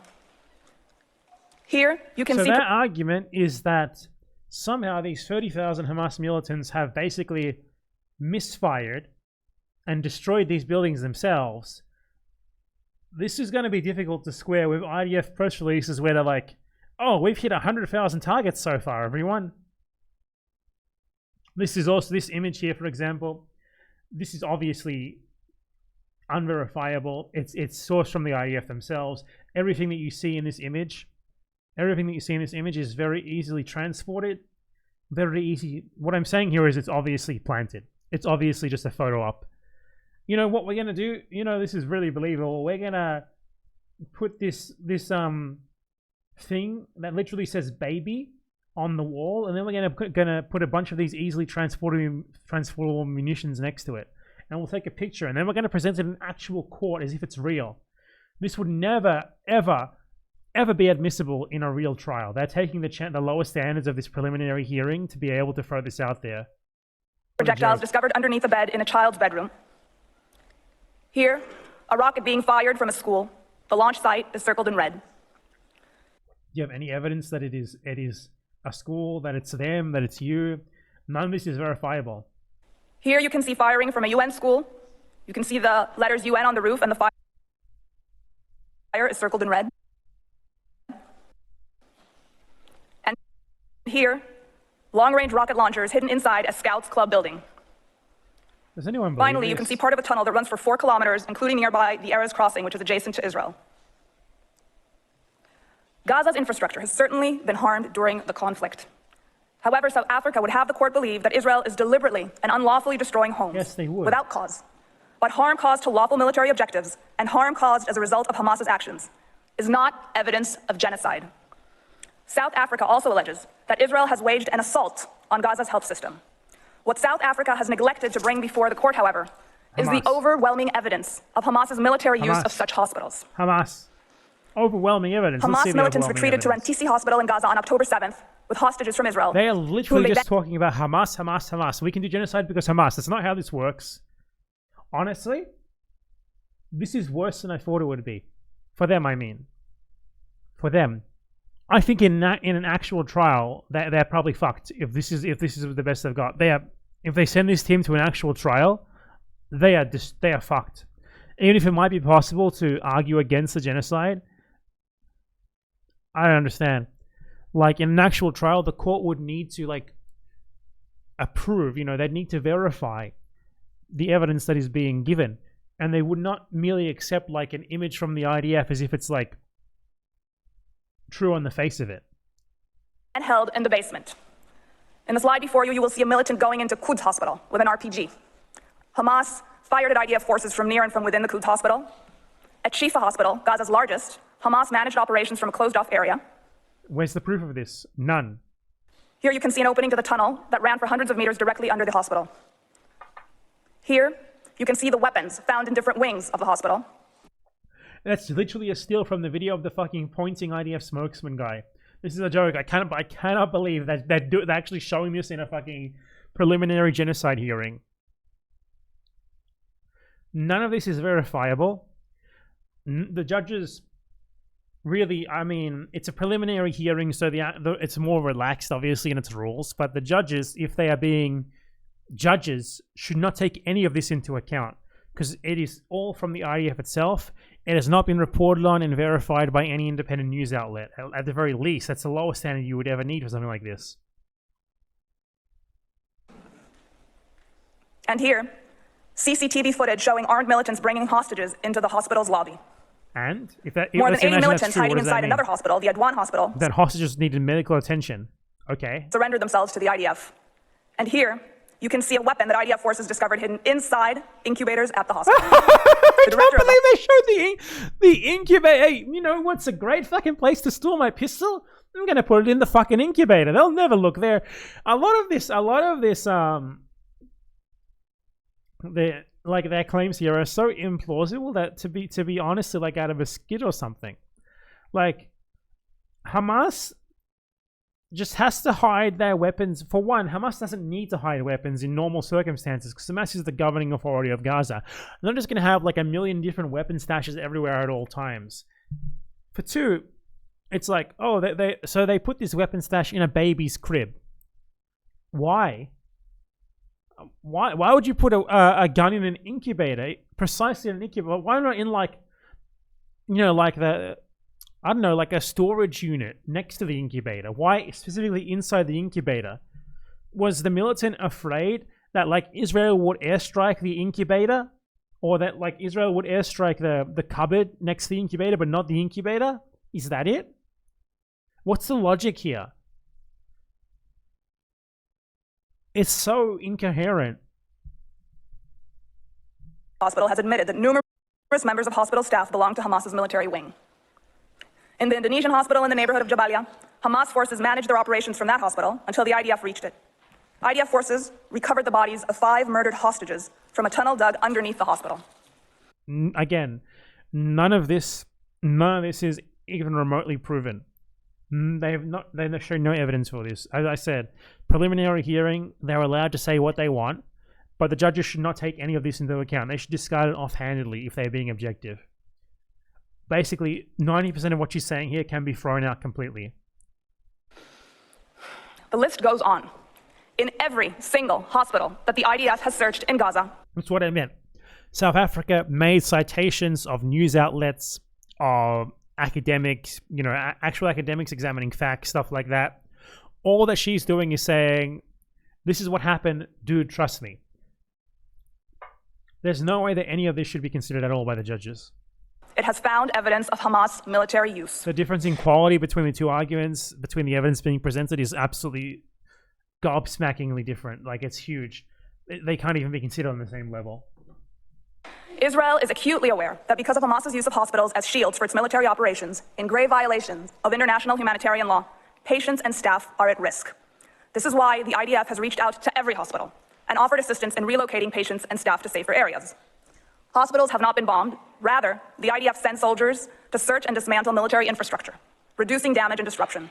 Indeed, the tunnel that sat directly under the main building in Shifa Hospital was exploded without damaging the building above. The IDF then withdrew from the hospital. Yes, damage and harm have occurred as a result of hostilities. By the way, the tunnel under El Shifa, like, all that they showed was a toilet and like a room with clear, like, hospital sanitary tiles on the wall. It was clearly like a room for medical purposes. And they claimed that it was like a Hamas command center. Sometimes by IDF fire, sometimes by Hamas, but always as a direct result of Hamas's abhorrent method of warfare. Okay, I'm over her. I'm definitely not marrying this lady. Who's next? Hold on, let's see. Did she just cite it? Wait, did she cite a tweet? I think this is a tweet. I saw a tweet in the small thing here. It looks like a tweet. She cited a Kogat tweet. That's the Israeli Military Occupation Authority. She's showing the images of the Israeli soldiers bringing boxes marked medical aid. She's showing that image, you know what I mean? On this, it's a picture of an incubator that the IDF delivered. The problem is, obviously, we didn't need the incubators. We needed the fuel for the incubators. They had the incubators. They needed the fuel. IDF provided to Shifa Hospital. Here, a picture of an ambulance convoy coordinated by Kogat. A picture of consignments. A picture of ambulances, the entry of which was coordinated by Kogat. And finally, more consignments waiting to enter Gaza. And? Madam President, members of the court, in the time allotted, I have been able to describe only some of Israel's efforts to mitigate civilian harm and to address the humanitarian situation in Gaza. But even this mere fraction is enough to demonstrate how tendentious and partial the applicant's presentation of these facts is, and certainly enough to conclude that the allegation of intent to commit genocide is baseless. If Israel had such intent, would it delay a ground maneuver? Genocide can absolutely be established when you kill part of a group while still keeping the other part of the group alive. Especially when that other part of the group has basically all been expelled, forcibly expelled from their homes. And then their homes have almost all been destroyed intentionally to ensure that they cannot reestablish their life in the designated area they were expelled from. Doesn't matter if you help some people, you kill others, but you also expel them from their homes and you destroy those homes so they can't return. That is the most obvious genocidal intent imaginable. You don't even need the statements. Urging civilians to seek safer space, and in doing so, sacrificing operational advantage? Would it invest massive resources to provide civilians details about where to go, when to go, how to leave areas of fighting? Would it maintain a dedicated unit staffed with experts whose sole role is to facilitate aid and who continue to do so despite having their staff killed and kidnapped?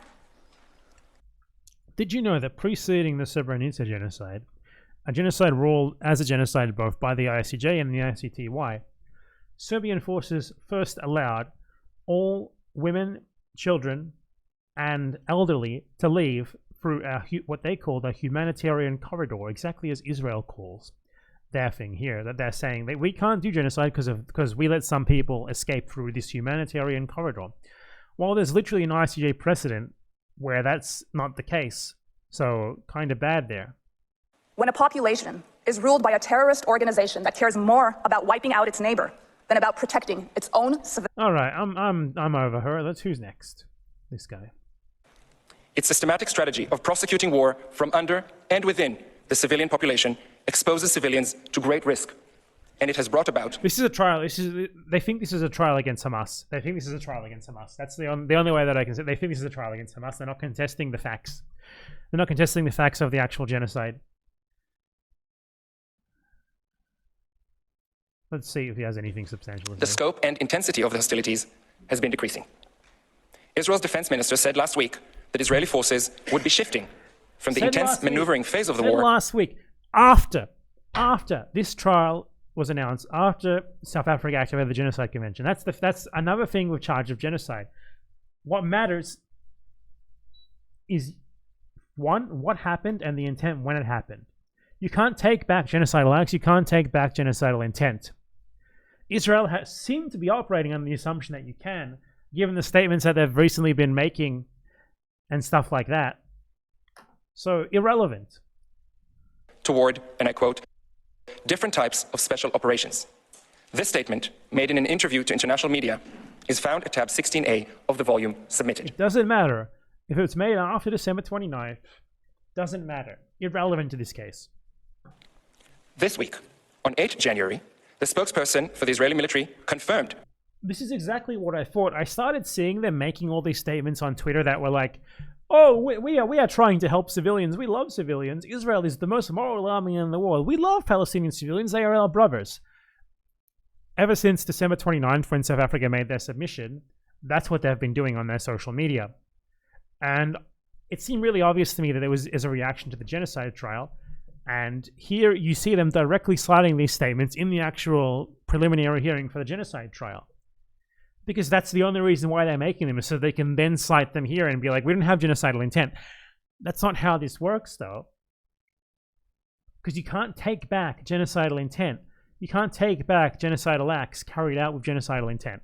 They've already happened. That the Israeli campaign had already started a transition to fewer ground troops and fewer airstrikes. The war shifted a stage, he said. As you will see in tab 16B of the volume, he spoke of a new and less intense phase of fighting. He specifically mentioned this is all a reaction to the court. That Israel will continue to reduce the number of troops in Gaza. 5 brigades, consisting of thousands of soldiers, have already been withdrawn from the territory. You can still commit genocide with less troops there. The UN Security Council has only recently adopted a resolution for the specific purpose of alleviating the humanitarian situation. By Resolution 2720 of 22 December, which is found at tab 16C of the volume, the Council demanded the immediate and unconditional release of all hostages, as well as the delivery of humanitarian assistance at scale directly to the Palestinian civilian population throughout the Gaza Strip. At scale. More specifically still, the Council requested the Secretary General to appoint a senior coordinator in order to establish a UN mechanism for accelerating the provision of humanitarian relief consignments to Gaza. This is... We don't have genocidal intent because this other organism is doing something about the problem that we're causing. Is that the argument? Contrary to what we heard yesterday, this resolution does not, and I quote, remain unimplemented. Close quote. A senior coordinator has been appointed and indeed began her work. The senior coordinator was appointed by the UN, not you. Is actively seized of the matter. Israel, for its part, is already working with the senior coordinator. And it has just this week coordinated the entrance of a UN delegation into northern Gaza in order to evaluate the situation and map the needs for a future return of Palestinian civilians. So you have let UN staff in. You haven't actually facilitated the humanitarian aid yet. That's all. That in the Aegean Sea case, it's been 3 weeks.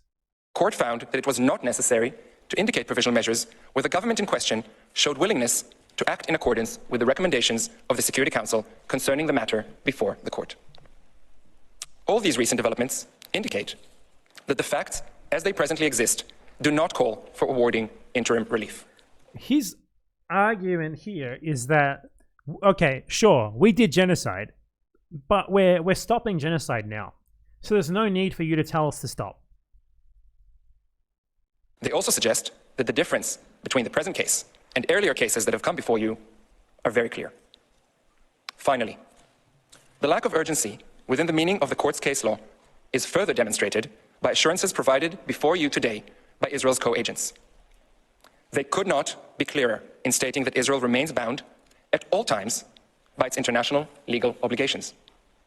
Needless to say, this includes Israel's obligations as a state party to the Genocide Convention. The applicant will have this court say that it cannot take the word of a state. That would be not only unfortunate, it would also be contrary to the law on unilateral declarations of states. Unsurprisingly, your consistent case law suggests that assurances of the kind offered by Israel may well render the indication of provisional measures unnecessary. Madam President, members of the court, Here's the conclusion. thing, though. Provisional measures would be ordering a complete withdrawal from Gaza. So, is Israel completely withdrawing from Gaza immediately? No. That's the only circumstance where ordering provisional measures would not be necessary. If Israel was to undertake equal measures themselves, anything less than that is obviously not even remotely on the same level. They are simply not doing anything. You know, it's like, oh, we said that we're going to withdraw troops. We withdrew thousands of troops. You know, we said we're going to do less airstrikes, but we're still going to do airstrikes. We said we're going to let some aid in, maybe one day. Great. But provisional measures are ordering the complete withdrawal. So, it's just not a good argument. Is that the condition of irreparable prejudice and urgency cannot be met. It is Israel and its citizens who would risk irreparable harm if the request of South Africa... Israel would risk irreparable harm. What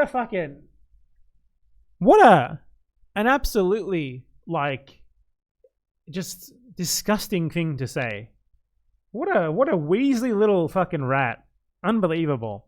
Israel are the ones who would be harmed if you stopped us from harming Palestinians in Gaza, 25,000 of which we have murdered. Were to be granted.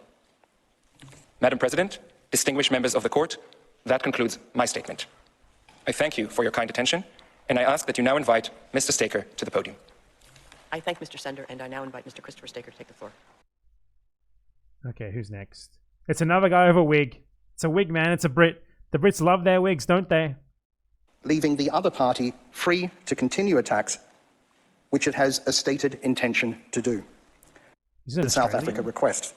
Nonetheless, for completeness, I will address each in turn and show that their terms are unwarranted in any event. They go beyond what is necessary to protect rights on an interim basis and therefore also have no link with the rights sought to be protected. I start with the first and second requested measures. These would require immediate suspension of Israel's military operations in Gaza. Yes. This request is frankly astonishing. A request is made by a state not party to an ongoing conflict for provisional measures requiring unilateral suspension of military operations by one party to the conflict only, leaving the other party free. Yes, that's the point of the Genocide Convention. To continue attacks, which it has a stated intention to do. Okay, and then it attacks and you retaliate against them militarily. You don't kill everyone in Gaza. You don't blow up 70% of housing in Gaza. Obviously, this is... I keep repeating myself because you can refute this shit with the same shit. South Africa... Like, they're not going to let this go to trial because this hearing makes it clear how bad a trial would go. It makes it clear, like, the sort of evidence that Israel will try to present, most of it would not be admitted by the court. Whereas the evidence for the other side is all from actual, like, verifiable sources like news outlets, etc. Cannot argue that rather than similar just the measures IDF said so. were granted in the Russia genocide case. That case was fundamentally different. In the Russia case, the legality of the military operation itself was in issue by reference to the Genocide Convention. Russia had claimed that its military operation was to prevent and punish genocide being committed in Ukraine. Isn't that what you're claiming in your invasion of Gaza? The first two guys both claim that October 7th was a genocide and that Israel was responding to genocide by invading Gaza. I really hope the judges note that contradiction. I really hope. Because he can't be like, okay, we're different. the Ukraine case was about Russia invoking a genocide that isn't happening as an excuse to invade Ukraine. Okay, so you're also invoking, you're calling October 7th a genocide and using, in this court, you called it a genocide, and using it as a justification to invade Gaza. How is this not the same? Now, obviously, this case is they're not, South Africa isn't alleging that, but there is a clear contradiction here in that Israel is making the argument that like October 7th was a genocide and using that to justify their invasion of Gaza, and then later on bringing up the Russia case, which was a question of whether that is a legitimate justification for military action or not. The court found it doubtful that the Genocide Convention authorizes a unilateral use of force in the territory of another state, and plausible that Ukraine had a right not to be subjected to military operations by Russia for that purpose. The result— How does this not apply? Like, is he arguing against himself? Is he arguing against his own side? Did they not see how this applies to their own justification for invading Gaza? Does he not see? You would think he's a lawyer for South Africa. provisional measures could protect a plausible right not to be subjected to military operations. In this case, Israel does not rely on the Genocide Convention or Prevention of Genocide to justify its operations. The lawfulness of the operations themselves does not involve any interpretation, application, or fulfillment of the Convention over which the court has jurisdiction. Okay, hold on a second here. Hold on. We gotta go back here. Wait, let's log our time. Okay. We're at 2:34:05. Remember that. I'm gonna ask for it later because I'm gonna forget. I want to go back to the beginning, to the part where they specifically said that October 7th was a genocide.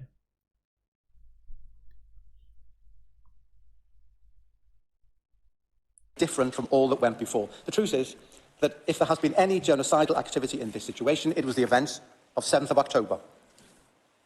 Acts and intent can and have been adequately demonstrated. Okay. The argument being made here is very contradictory. If anything, invoking the Russia-Ukraine case here is bad, very bad for him, because they are using a very similar justification to invade Gaza. As jurisdiction in this case is based solely on Article 9 of the Convention, the court cannot find that— Where are we? Was it 2:35:06? I don't know, let's see.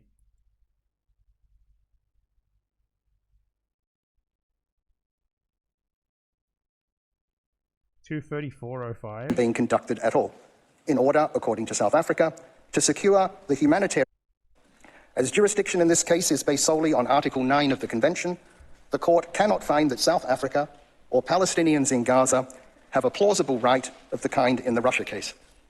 Article 41 of the statute empowers only such provisional measures as the circumstances require to preserve the respective rights of either party. In the Russia case, a suspension of military operations might have been necessary to preserve a right not to be subjected to military operations. But in this case, the right in issue is South Africa's claimed right to ensure observance of the Genocide Convention. It's absurd to suggest that the only way to ensure observance of the Genocide Convention in a military operation is to prevent the operation from being conducted at all. I think the claim is that the military operation involves genocide, and thus you must stop the military operation. So, this is very dumb and in order, very bad. according to I don't know. South Africa, to secure the humanitarian response and avoid yet more unnecessary death and destruction. I love to be a humanitarian who destroys 70% of all buildings in Gaza. That goes beyond preventing genocide. South Africa appears to argue that the military operations as such are genocidal. But how has South Africa established a plausible claim that this is so? Mr. Hassim argued only that it's plausible, quote, that at least some, if not all, of these alleged acts fall within the Convention's provisions. That's all they How does at least some acts turn into the military operations as such? Because if you're carrying out a military operation which involves genocidal acts, then there is a genocide that is occurring. What are you talking about? You're carrying out a military operation and only part of the military operation is genocide? I mean, I guess technically that's true. For example, in World War II, the same Wehrmacht troops that fought in technically legitimate and legal battles against like Soviets, for example, also then went and shot a bunch of Jews to death. So I don't understand what his argument is here, that you cannot have like legitimate military operations and a genocide alongside them, because that's just not true. The pictures shown yesterday of various individual incidents, whatever they may or may not say about those incidents, are not evidence of the intent of the military operations as a whole. Professor Shaw has addressed you on why the statements of holders of official positions relied on by South Africa do not establish a plausible claim of genocidal intent. Literally saying like what our leaders say doesn't matter is fucking a ludicrous argument. Absolutely fucking insane. I can't fucking believe that I'm seeing this. The inevitable fatalities and human suffering of any conflict is not of itself a pattern of conduct that plausibly shows genocidal intent. These provisional measures are therefore not within the court's power under Article 41 of the statute. They go well beyond anything required to preserve the specific rights in issue, namely the observance of the Convention in military operations. They seek instead to shut down the military operations themselves. The requested measures seek to reverse the Bosnia case. When provisional measures were ordered in that case, the armed conflict was still in progress. The allegations in that case were similar to those made in this case. Bosnia and Herzegovina specifically requested a provisional measure requiring Yugoslavia to cease and desist from any and all types of military... Here's the thing with the Bosnia case, though. In the Bosnia case was much more militarily focused. Bosnia requested provisional measures, even though the vast majority of the combatants in the Bosnia-Serbia war, the vast majority of the dead on the Bosnia side in the Bosnia-Serbia war were combatants. So I don't think bringing this up is favorable to him, because it's a very bad comparison for them to make. Military or paramilitary activities against the people, state and government of Bosnia and Herzegovina, but the court did not grant it, even though, unlike in this case, an ongoing genocide was said to be in progress on the territory of the very state seeking provisional measures. Here's the thing, though. You bring up this precedent. Later on, it was ruled in this very court that there was a genocide in Srebrenica. So that would obviously indicate that it was the wrong decision to make. Because in failing to order provisional measures, the court ended up essentially being complicit in a genocide that later happened. 2, that case was much more of a war between combatants. Something like 60-70% of the Bosnian deaths were combatants. This case, the exact opposite is true. Like 70% of the dead, minimum, probably more like 90-95% on the Palestinian side, are civilians. It's simply not a comparative situation. And both parties to the conflict were parties to the case. The court said expressly that it refused because such a measure would be for the protection of a right that could not form the basis of a judgment in exercise of jurisdiction under the Genocide Convention. There is no reason to depart from that case law. In any event, provisional measures cannot be indicated if, as in this case, they would cause irreparable prejudice to the respondent or are out of proportion with the protection that they're intended to give to the applicant. The fact is that provisional measures impose burdens on the party to which they are addressed in order to protect potentially non-existent rights of another party. It would be contrary to the sovereign equality of states for such burdens to be imposed without regard to their effects on the state to which they are addressed. As Judge Abraham said in the Pulp Mills case, in a request for provisional measures, the court is faced with conflicting rights claimed by the respective parties and cannot avoid weighing those rights against each other. In the Financing of Terrorism Convention case, Judge Tomka said that the court, when considering requests for provisional measures, is expected to weigh and balance the respective rights of the parties. He went on to note, citing specific examples, so that this requirement... trying to get off on a technicality again.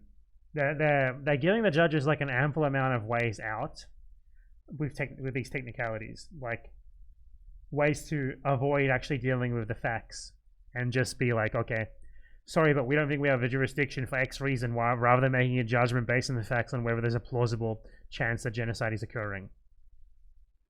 Hold on, it's obviously 3 hours long. I was never going to watch the whole thing, so I'm going to skip ahead to what looks like the final statement of Israel by this bald guy. Matters arising from these proceedings. The first is that the applicant seeks to portray an image of Israel as a lawless state, that regards itself as beyond and above the law. It's true. The applicant paints an image of Israel. How does that... I mean, obviously, he can say whatever the fuck he wants in this stage of the case. But how does that not square? How does that obviously... how is that not obviously true when we're talking about Israel that has literally never shows up any time that it gets called to an international court? Never cooperates. As a state in which the entire public service, military, and society have in concert discarded Israel's long-standing commitment to law and morality and become singularly consumed with destroying an entire population. We are committed to law and morality, substanceless October That 7th, is Hamas and utterly us, the false. Holocaust. I can attest to that firsthand as the Deputy Attorney General for International Law. In this position, I regularly advise the government on issues of international... Guys, we follow international law. Take my word for it. I'm a government employee, and that's my job title. Okay. What's the very last thing they say? Let's find out. Then I'm done. Yes, there is a heart-wrenching armed conflict. But the attempt to classify it as genocide and trigger provisional measures is not just unfounded in law. It has far-reaching and negative implications that extend well beyond the case before you. Ultimately, entertaining the applicant's... That is like a sly appeal to the geopolitical interests of the judges' countries. Like, guys, if you tell us to stop doing the genocide, maybe your countries will have to stop doing a genocide later on too. Request will not strengthen the commitment to prevent and punish genocide, but weaken it. It will turn an instrument adopted by the international community to prevent horrors of the kind that shocked the conscience of humanity during the Holocaust. The Holocaust. Every single time they mention the Holocaust, take a drink. Hands of terrorist groups who have no regard for humanity or for the law. If every resort to force in self-defense against an enemy hiding behind civilians can be portrayed as genocide and trigger provisional measures, an inevitable tension will be created between the Genocide Convention and states defending themselves against the ever-increasing capacities of terrorist organizations. Really simple, just don't do Doing genocide. so would also signal to terrorist organizations that they can commit war crimes and crimes against humanity and then exploit this court to obtain protection. Weirdly though, like Iraq managed to destroy ISIS. Iraq, Syria managed to destroy ISIS without being accused of genocide by anyone. Isn't that weird? Like the most powerful terrorist group aside from Israel and the USA that has ever existed, and they got taken out without anyone ever claiming that there was genocide occurring. It seems like it is possible to take out so-called terrorist groups, as he calls Hamas, without also doing genocide. So I don't know, I'm not really sure about that argument. For us, provisional measures would lead to a perverse situation. It would effectively allow Hamas to continue attacking the citizens of Israel, to hold 136 hostages in unbearable conditions, to keep tens of thousands of displaced Israelis. Okay, you done yet? As well as the present series of sitting. In accordance with the usual practice, I shall request the agents of both parties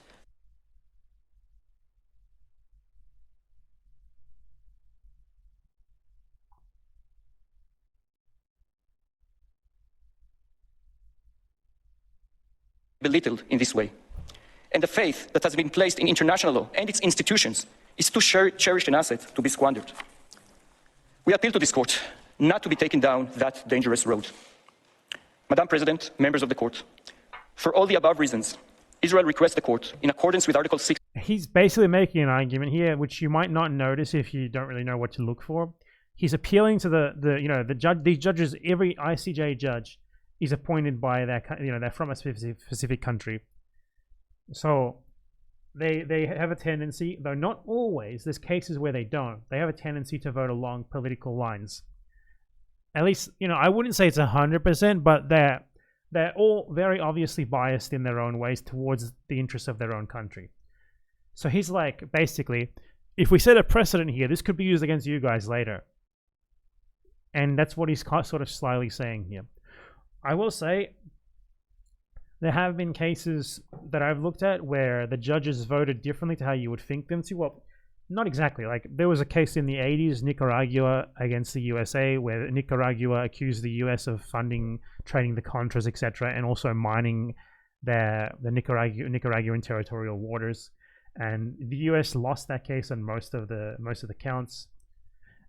And there was a US judge on that case. Now, the US judge obviously voted against all of the charges, except one.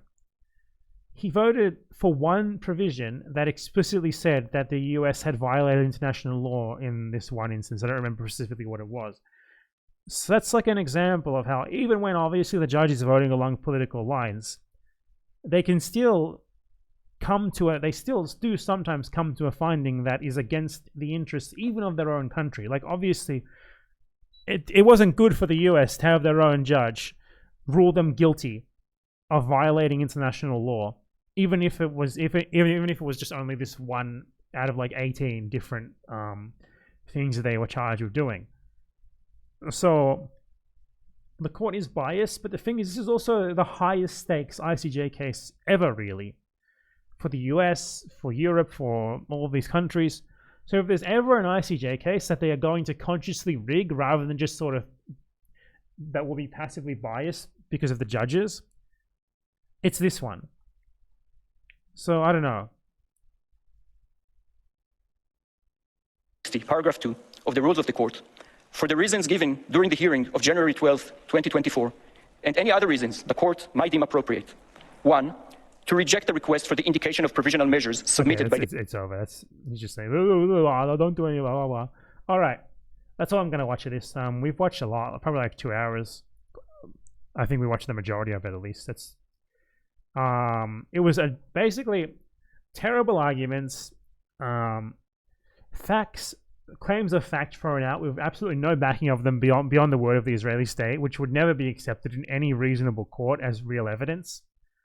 Holocaust, Hamas, October 7, things that are irrelevant to the charge of genocide in Gaza, and a couple of actual real lawyers who mostly made arguments on technicalities for why the case should be dismissed for like jurisdictional reasons or because South Africa failed to send an email correctly. That's a summary of that. Garbage. The judges absolutely should have to find in favor of provisional measures. There's no real legal justification for them not to. If they don't, I would assume the way they're going to justify it, it would be a political decision, pressure from above, perhaps bribery, etc. And they would use the technicalities as like a way to get off with their individual legal reputations intact, because obviously on the basis of the facts they cannot not find in favor of provisional measures here. So Israel basically brought us some technicalities which would potentially give the judges an out. On the merits of the case, obviously it needs to be allowed to go to trial, and I think Israel's performance here was on the facts was so bad that I'd be very optimistic about a trial, like a trial against them being so devastating that at the very least it would put into the public consciousness that they have committed genocide, even if the actual finding of the court wasn't that they had. But will it be allowed to go to trial? I don't know. All depends on the political interference. All depends on geopolitics. If there is ever like a case where an international law case where it's obvious that there's going to be some interference, I think it's this one. I hope I'm wrong. I hope that the judges at least let it get to the next stage and order provisional measures, but you never know. You really never know. Next step after this is either they refuse the provisional measures and they refuse the actual genocide tribunal, or they order Israel to implement the provisional measures, which will include like having to leave Gaza, having to hand over evidence. Obviously, Israel will not do that; they'll just ignore it and keep doing whatever they want. But it would be a massive, massive blow to Israeli international propaganda and prestige that they honestly wouldn't be able to recover from. That alone, even putting them on, even doing that to them, even though it's not an actual ruling that genocide has factually happened yet, it would still be huge. And then the ICJ after that would also end up having to start a trial against Israel. Potentially, they might not, but logically they should have to do it. Actually charging them with genocide. And that would be like a 4 or 5 year process against, and the defendant in that case would be the state of Israel itself, because the ICJ only deals with states. If that's by some miracle, Israel was found guilty as a state in that trial after like 4 or 5 years, then precedent would indicate that the UN would either set up a special tribunal where individuals would then be tried for their culpability in the genocide, or they would refer it to the ICC. I would hope they would set up a special tribunal, because a special tribunal especially could also try individuals for war crimes and crimes against humanity, which unambiguously have happened.